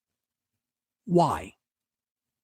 Why? This guy's not really an employee of the boat. He's just a waiter. Like everybody's a waiter. Like, what did he tell everyone the whole Hey, ladies and gentlemen, let me just tell you the whole backstory of what I want you to be a part of what I'm going to do. Just stop it. It never goes like that. Let me ask you a question. Yeah. Slight edit to the story. Mm-hmm. Paul used to work where he works. Okay. Quit. Mm-hmm. To take a job as a waiter on the Princess Cruise Line. The Hudsons are coming to see him. Everything happens the same. Right. But he's actually an employee there and then has to be a waiter. Crazy mix-em-ups happen. Sure. Does all the bits and everything. Yeah. Then the crew being invested makes more sense. And we could actually get a crew member doing something this year. Then they probably get married before they left the ship too. That would be another thing that would happen. But yeah. See how easy what you just did? It's not that hard, guys. But instead, they hooked him up to these stupid Hudson brothers. Yeah, which is a whole nother thing. It doesn't even make sense to... Like, did they think that storyline wasn't enough? I think it probably would have been. That's why they didn't make any sense in it. I didn't understand. They weren't really part of the storyline, but they were. But like they were comic relief, but they really weren't funny. So it was just like, yeah. What are you doing? And nothing in this episode, despite it being a character's father's death, had enough weight that you needed this much zaniness around it. Right. This is the one you have for the Sandy Duncan episode. Well, plus where it's like a child has died or something. Like it's like, with the Roz shenanigans and the Lyle, isn't that enough of that sort of? It's too much. Vibe or sort of. Yeah, you want to bring the Hudsons on? Bring them on in a few weeks or whatever. Bring them on when everyone dies. Like have them like when there's just climbing out of the caskets. Yeah, but again, for them to be in a porthole, right? To enter for the beginning of the episode, they didn't really have anything to do with anything. No, like but Kendall Park. But I'm sorry, Momo Yoshima doesn't get one. Well, I think that was I still think that was a plot turns. So. That's true. That's true. But also plot turns, kind of like plot turn. There you go. There's your. I like that. So we have Kearns and plot reverse Kearns and plot reverse Kearns. Yeah, we should be covered. Yeah. You say we got reverse Kearns with the Hudsons, like we should have gotten Kearnsed. But there's so few cast members in this thing. You almost had to put them on. That's true. That's true. Stubing is walking aimlessly through dinner and runs into Roz and Kendall. who couldn't even tell if they were talking or if they were just there, but Roz loved Jimmy Kim's act and in fact got there early so she could get a good seat. Standing room only is what I heard. He reminds us, Mike, that Koreans are just like us. Everybody's got the same problems. Just the idiosyncrasies of life. People are people is what I always go by. Mm-hmm. Stubing then lies and says that some passengers came up to him and said that they really admired his political humor. Hell, he's like a Will Rogers, but for the Korean community. That's a good one. Sure. Some political jokes get elected. Womp womp. Oh. Kendall takes some of this in the way Charo took in the thing about people not liking their jobs, like just kind of infantile. I didn't like this at all. No. But yeah, Kendall apparently an idiot. At this point. Yeah, she takes all this in and realizes that maybe she's misread the situation a little bit. Kendall goes and apologizes to Jimmy, telling him to go do his act. Do it for me, Jimmy. Do it for me. Oh. It's so bad. Oh, God. I was very impressed that Jimmy had enough material for a second act. I was worried they were going to cut it off at the music or do the same joke. So good for Jimmy Kim. He got 6 jokes out. He got 6 jokes out. That's pretty good. That's good. That's worthy of a article in the newspaper. Sure. Why not? And now 38 minutes in, we finally get something half decent. Best part of the episode. This was written a little more flowery before I watched the scene again, but it's still the best thing on the board. It's all right. Still the best. All right. So Isaac is walking into the Lido Deck bar. Burl is kind of sitting sad on the side of the pool. Roz comes in. Hey, you missed dinner. Where are we at? And he's like, I'm tired of the hijinks, which great use of hijinks. You don't get hijinks in a serious conversation very often. No. Roz is kind of still trying to do the party stuff. She's excited about the passenger talent contest and all this stuff. And he's like, no, I'm good. He's like, I'm good. Yeah. And he basically lays it out there. He's like, did you even love Dad? Which is just, man, that is almost you're a swinger. I was waiting for Isaac's mom to smack Oprah in the face after that line. She just swings out of the rafters and stuff. Gopher says that with all the partying and the boozing and the God knows what else, kind of makes it feel like you're glad that Dad's gone. Jesus, man. And Roz is like, can't believe you're saying that. And she leaves and cries. Then we get the acting. What a weird thing to say to somebody in public. I mean, it's in public, but it's not really in public. I don't even know if he saw Isaac, yet. Honestly. So. Yeah. No, that's true. That's true. So I don't know if this is an episode of Washington or not, but it's pretty close. So Isaac comes over and he's like, listen, I am not going to pretend that I didn't just see that awful scene. He's just like, I get it. But he's like, I'm your friend and I'm here for what you need. In the original watching, I felt like it was more sage advice than it ends up being, but it is a good performance by Ted Lang, just kind of telling Gopher that, listen, she's not stupid. She knows why you invited her. Yeah. You're hurting. She's hurting. You're both avoiding each other, So no real great advice there, but a good, powerful scene. And I really like when Isaac and Gopher get to do stuff. Usually it's more comedy. So it's nice to actually show their friendship, which I do think is the strongest friendship on the boat. So. Oh, absolutely. I think it just definitely reestablishes that bond, not just for the funny stuff, like you say, but it's I think it's sweet. Yeah. And I wouldn't say it's big brotherly, but I think it's just really good friend to friend. Yeah, it was. And there was, Gopher kind of laid out, when he got the call, he didn't really know what to feel, and all that. It was just, it felt relatively real, Oh, and it did. It didn't have a button on it. It wasn't one of Stubing's BS one to grow ons, right? It was it was kind of messy. It felt real. Yeah. Isaac didn't have the great words or anything like that. No. It was just, he wanted to make his friend feel better about things. And that's a nice That's the realness. It's not, Yeah. Stubing's nonsense or anybody else's nonsense or Julie's ADR or anything like that. Yeah. It just fit the moment. Yeah. No, it was very good. And again, it was the best thing in a bad episode. So maybe get a little better, but like it's also nice because we just have not gotten to see Ted Lang do anything this year. He's good. This is and he's good in everything. You see it and you're like, how do we not get him a story? And we're running out of episodes. Yes. Like we're running out of episodes this season. I think we only have 6 left this season. Like I think we only saw him in civilian clothes once in the very first episode, which is an odd thing. But yeah, they don't. Yeah, that's kind of sad. All right, more Hudson Brother bits. Yeah. Somehow they all got fortune teller hats. Like, sure. Nope. Mm-mm. No princess. Nope. I'm not sitting through them. If I got to sit through them to get to Jimmy Kim, sorry, Jimmy Kim. It's just not going to happen tonight. Awful. Okay, this is where I actually think this would have been Julie. Stubing introduces the passenger talent show. Yeah, same here. And he introduces Roz. I don't think he would have introduced both Jimmy and this. No. So I think and I don't think Julie's ever like in.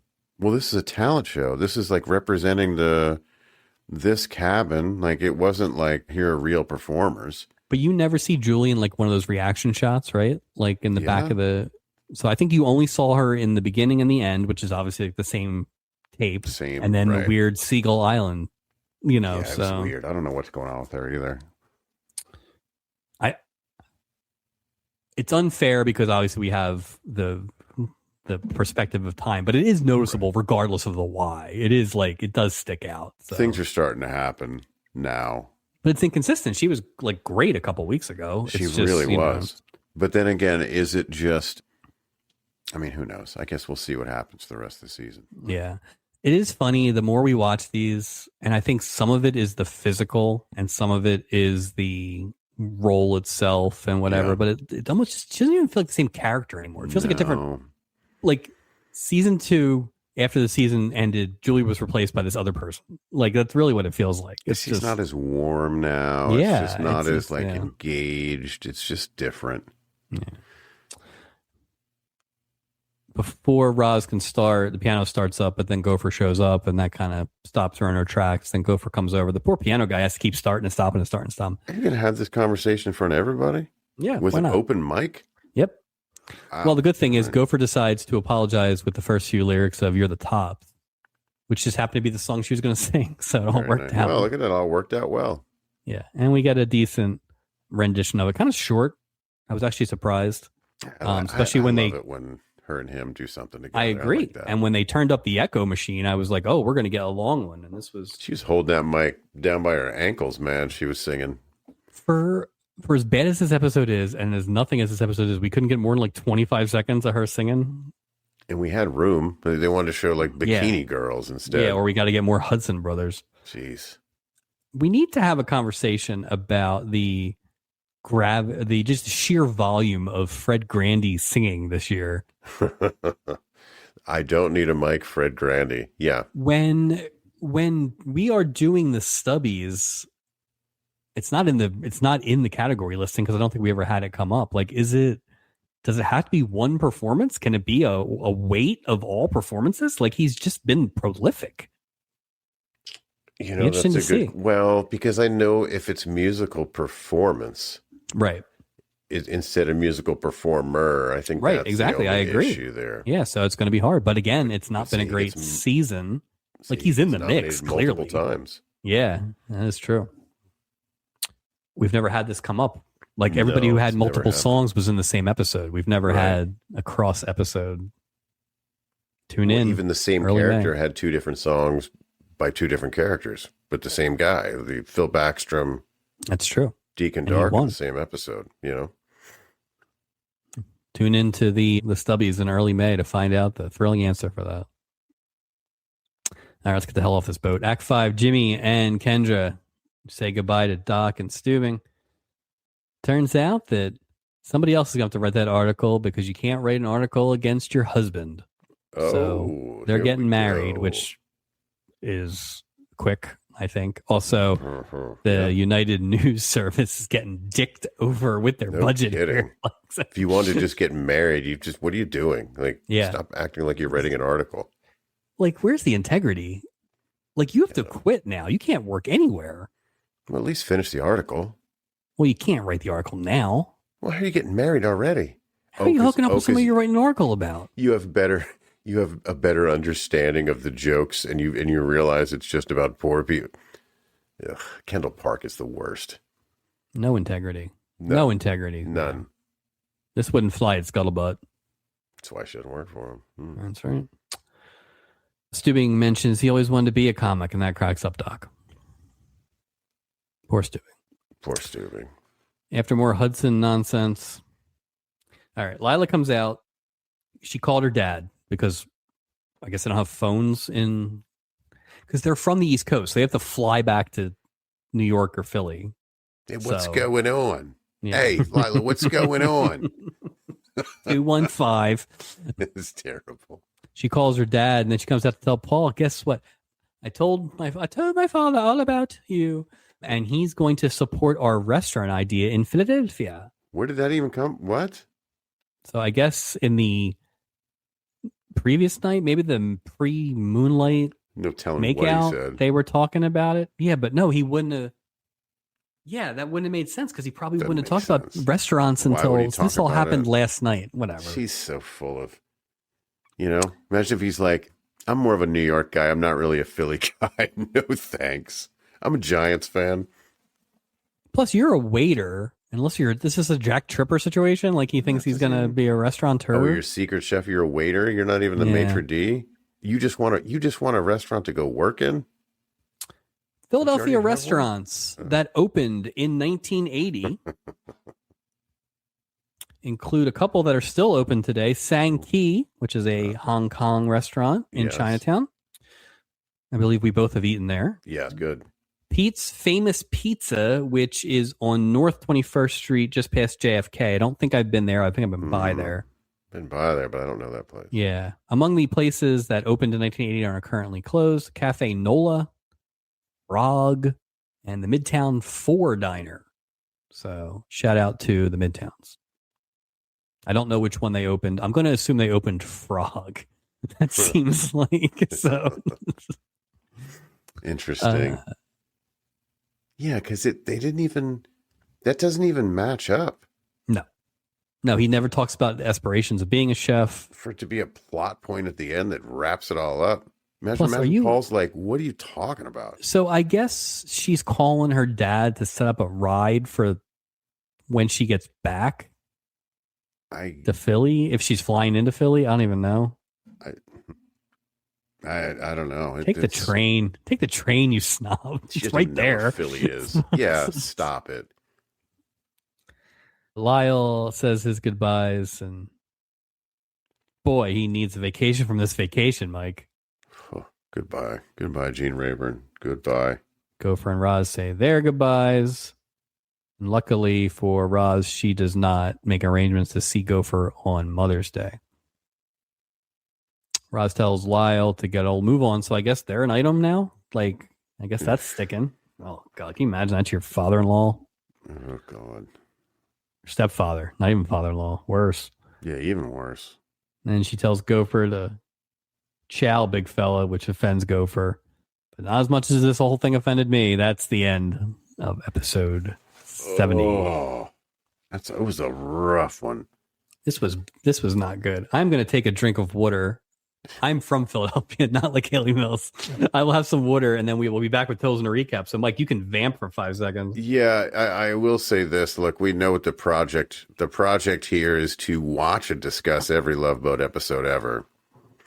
We checked that box this week, but boy, this was not a fun watch for anyone. This is the most notes that are not about the actual episode I've ever had.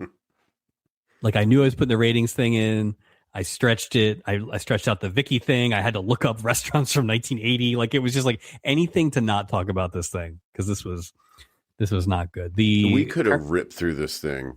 Oh, God. probably, without anything else in a good maybe 25 minutes. There's Oh my just God. Yeah. Like I was half tempted not to take notes and just see what set a new happens. speed record. Yeah. Yeah.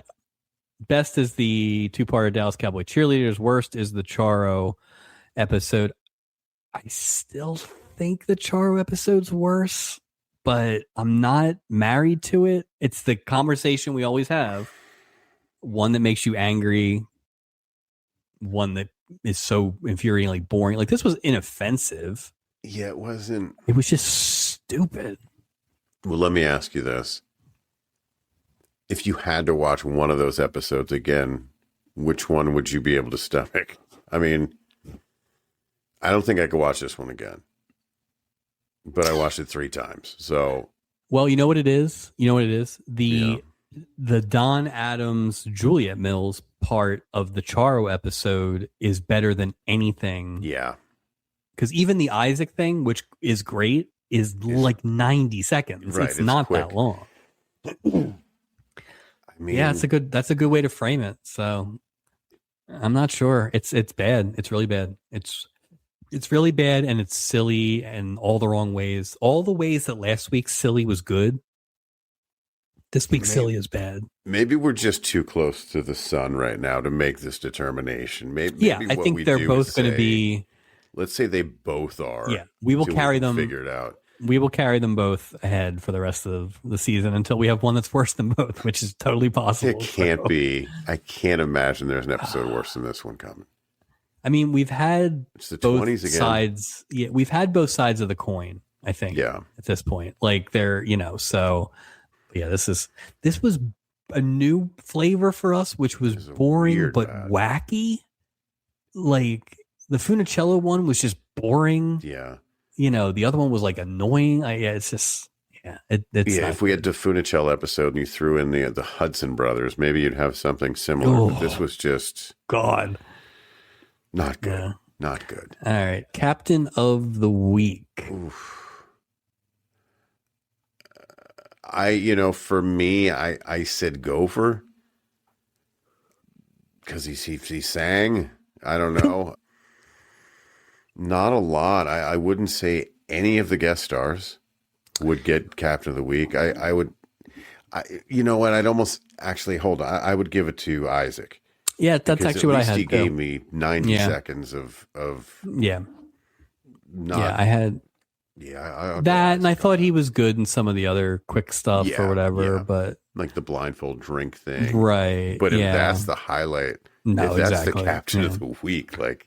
That ship is sinking. So I'm cobbling some version of Isaac, some of Paul Stockwood. Like I did like his energy, his righteous anger. I liked his righteous anger. And then I liked the stand-up bit for Jimmy Kim. So this is all some weird Voltron of Captain of the Weeks. None of them are really. Yeah, we need none of them are really people deserving. to make it one captain. Yeah. But interestingly enough, I'll be curious where you go here. Walk the plank. Everybody. The Hudson brothers, Momo Yoshima, Gene Rayburn. No, Walk the Plank for me is the Hudson brothers. I just thought, I just didn't see the, you know what though, were they the worst? They were the most unnecessary. Yeah, so my note is basically the Hudson brothers were a lot, Gene Rayburn was a lot, Julie's ADR was a lot. Like it's just, it's a lot. Poison. And I wouldn't be mad at any of it because it's all equally like. But I think they did what they were asked to do, which then becomes more of a production problem. There's some quality control here. Yeah, and it's also that thing where. Just don't have these two storylines in the same episode. No. Just just pick anything else and just throw it in. And then, we'll talk later. Like what was the episode a few weeks ago? We've had a couple duds here of late. We're in a bad stretch, I think. Well, it's towards the end of the season, they always sort of shovel these crap episodes. Yeah. Remember last year? I mean, the terrible 20s. I mean, we've seen it. Every season. Because I guess this is the 19th episode, but we're close. It's like so We're getting there. Well, don't we have a 90-minute episode coming up too? To end the season, we have a 90-minute episode. Okay. So we're done. This is the last episode for January, and then we have 2 in February, 2 in March, 2 in April. And I think that's it. Wow. So I think we have 6 left, which feels quick. It does feel quick. I mean, there's definitely some hours of work ahead, but those 6 that's not. I mean, how many have we done? 19 this season? 19, yeah. So we'll have 25. So that does make sense. Yeah. Geez. So with a 90-minute at the end, but it's like we've talked about it a little bit already, but it's like we've had so few Isaac episodes. Once we got out of Alaska, we've had so few Julie episodes. Yep.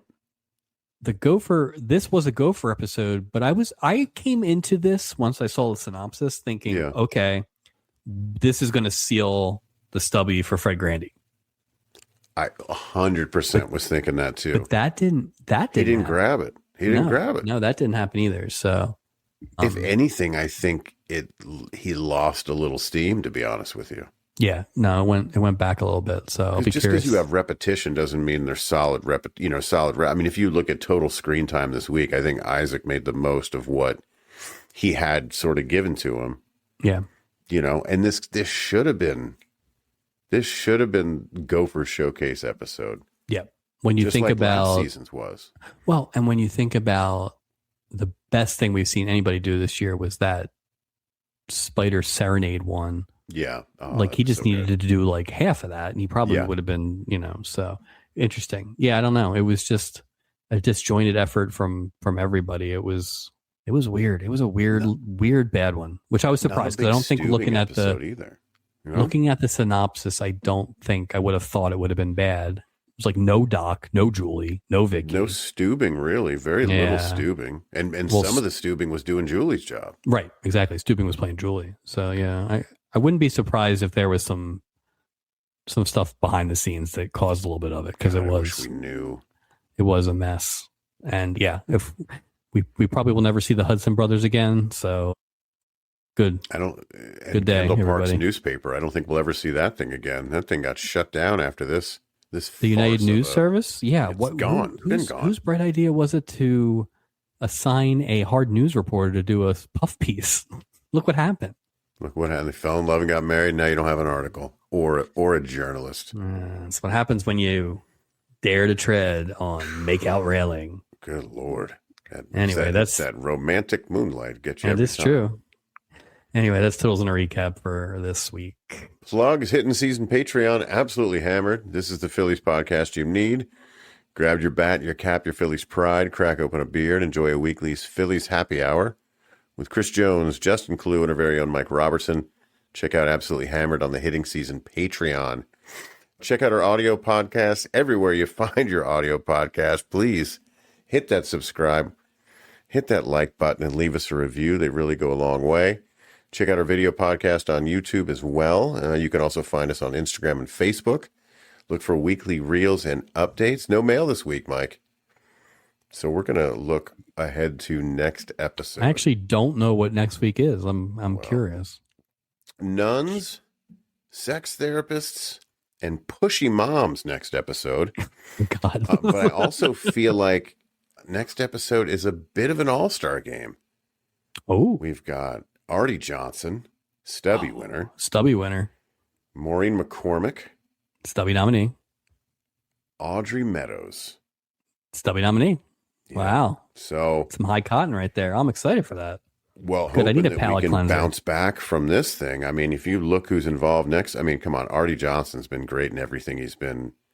Yeah, I feel like there's no way we're going to have a right. Because here's the thing: you just need one good storyline to at least make you feel better about stuff, right? Well, so you have two good players right there. You have Artie Johnson, like legendary Audrey Meadows. So, and plus, it's all who knows what Marsha's hair will look like in this episode. They she keeps coming back. She's a real chameleon. So. Yeah, half long, half short this time. God only knows.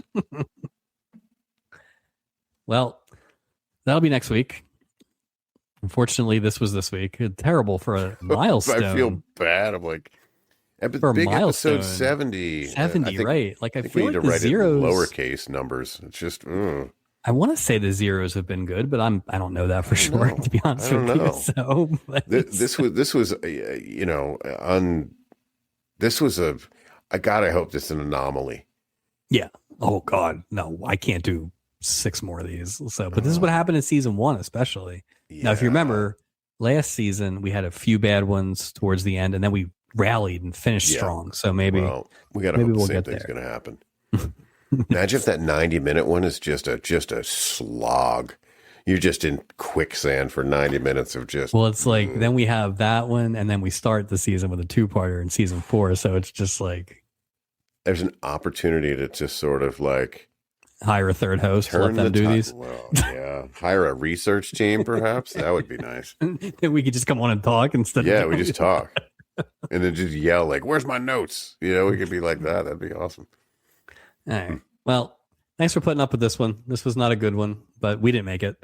So sorry, but not sorry. So enjoy your Ramos fizz and your tail fans and whatever. But we'll talk to you guys in February. But until then, thanks, Mike, and we will see you next time.